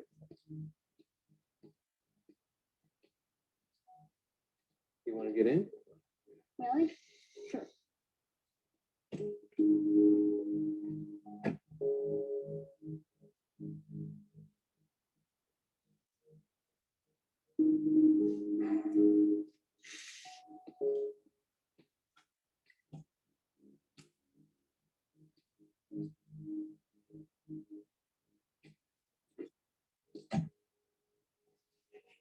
Do you have a business card? Sure.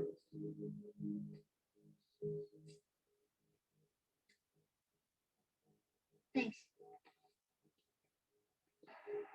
I'll see you in about 20 years.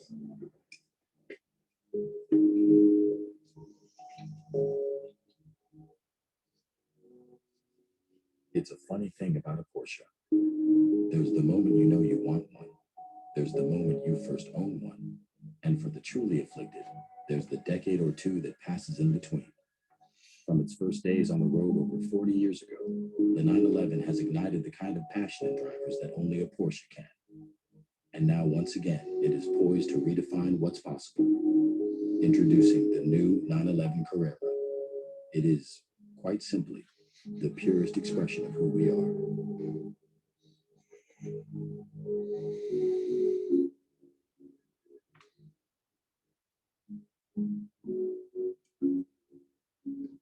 Porsche. There is no substitute.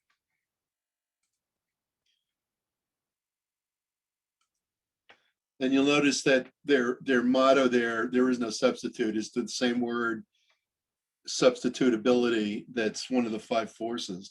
So obviously it's differentiation. And I think what that commercial says is that it's also focus differentiation, because there's like a cult that wants that kind of sports car, and that it becomes an obsession. And I think they're right. I think that's the nature of their product.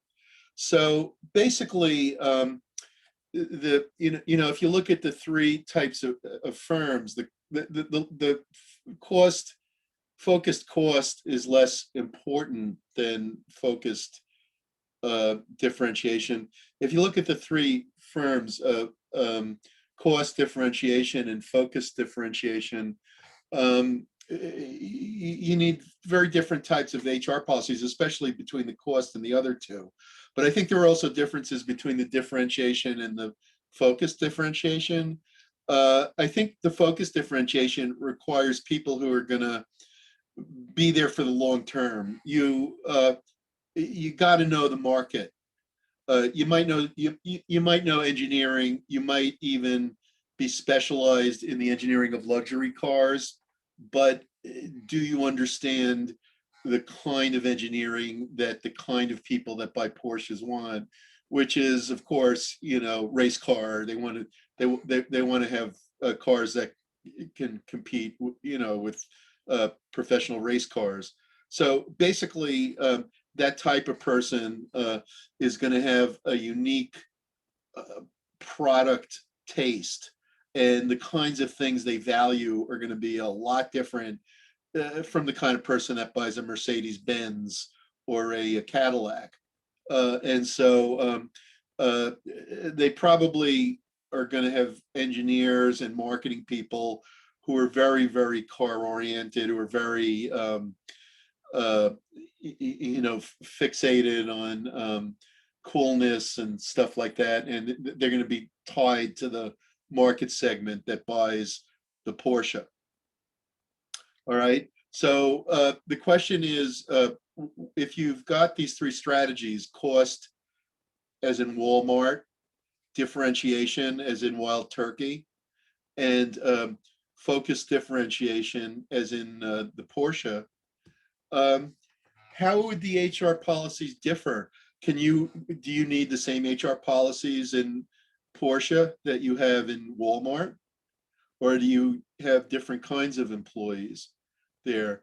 And what about Wild Turkey? I mean, clearly some of the employees are doing fairly routine tasks, manufacturing, but like liquor salesmen, how are you going to convince a cruise line to adopt your brand on the ship?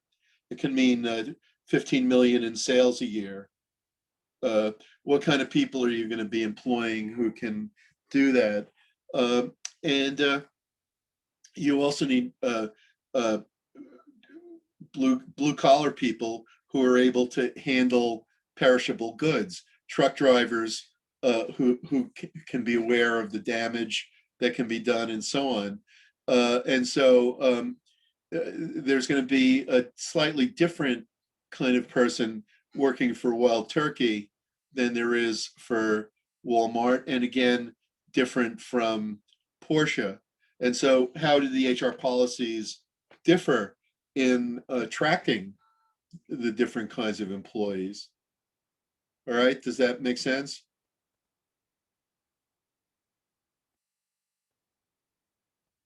Yep.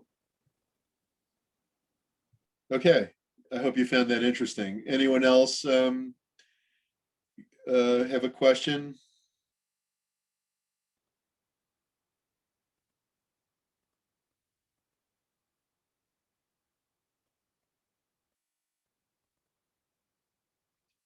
Any other questions? Nothing? Okay, I went a little over, but that was, that was kind of question and answer thing.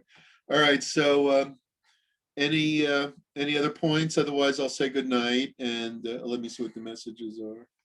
Thank you. Students mark absent, Saudi. Okay, I got him. Okay, so any other questions or anything about? Yeah. By the way, Professor, I'm here because I came in late. Want to make sure. Okay, I'll check that. Okie doke, there you are. Yes, you are here. Well, let me try those people again. Brianna, Tristan, On. I'm here. On is here? Yeah. Okay, thank you. Thank you. Alyssa? Okay, all right. And if there are no more questions, we can say good night. Good night. Good night, Okay. Professor. Have a good one.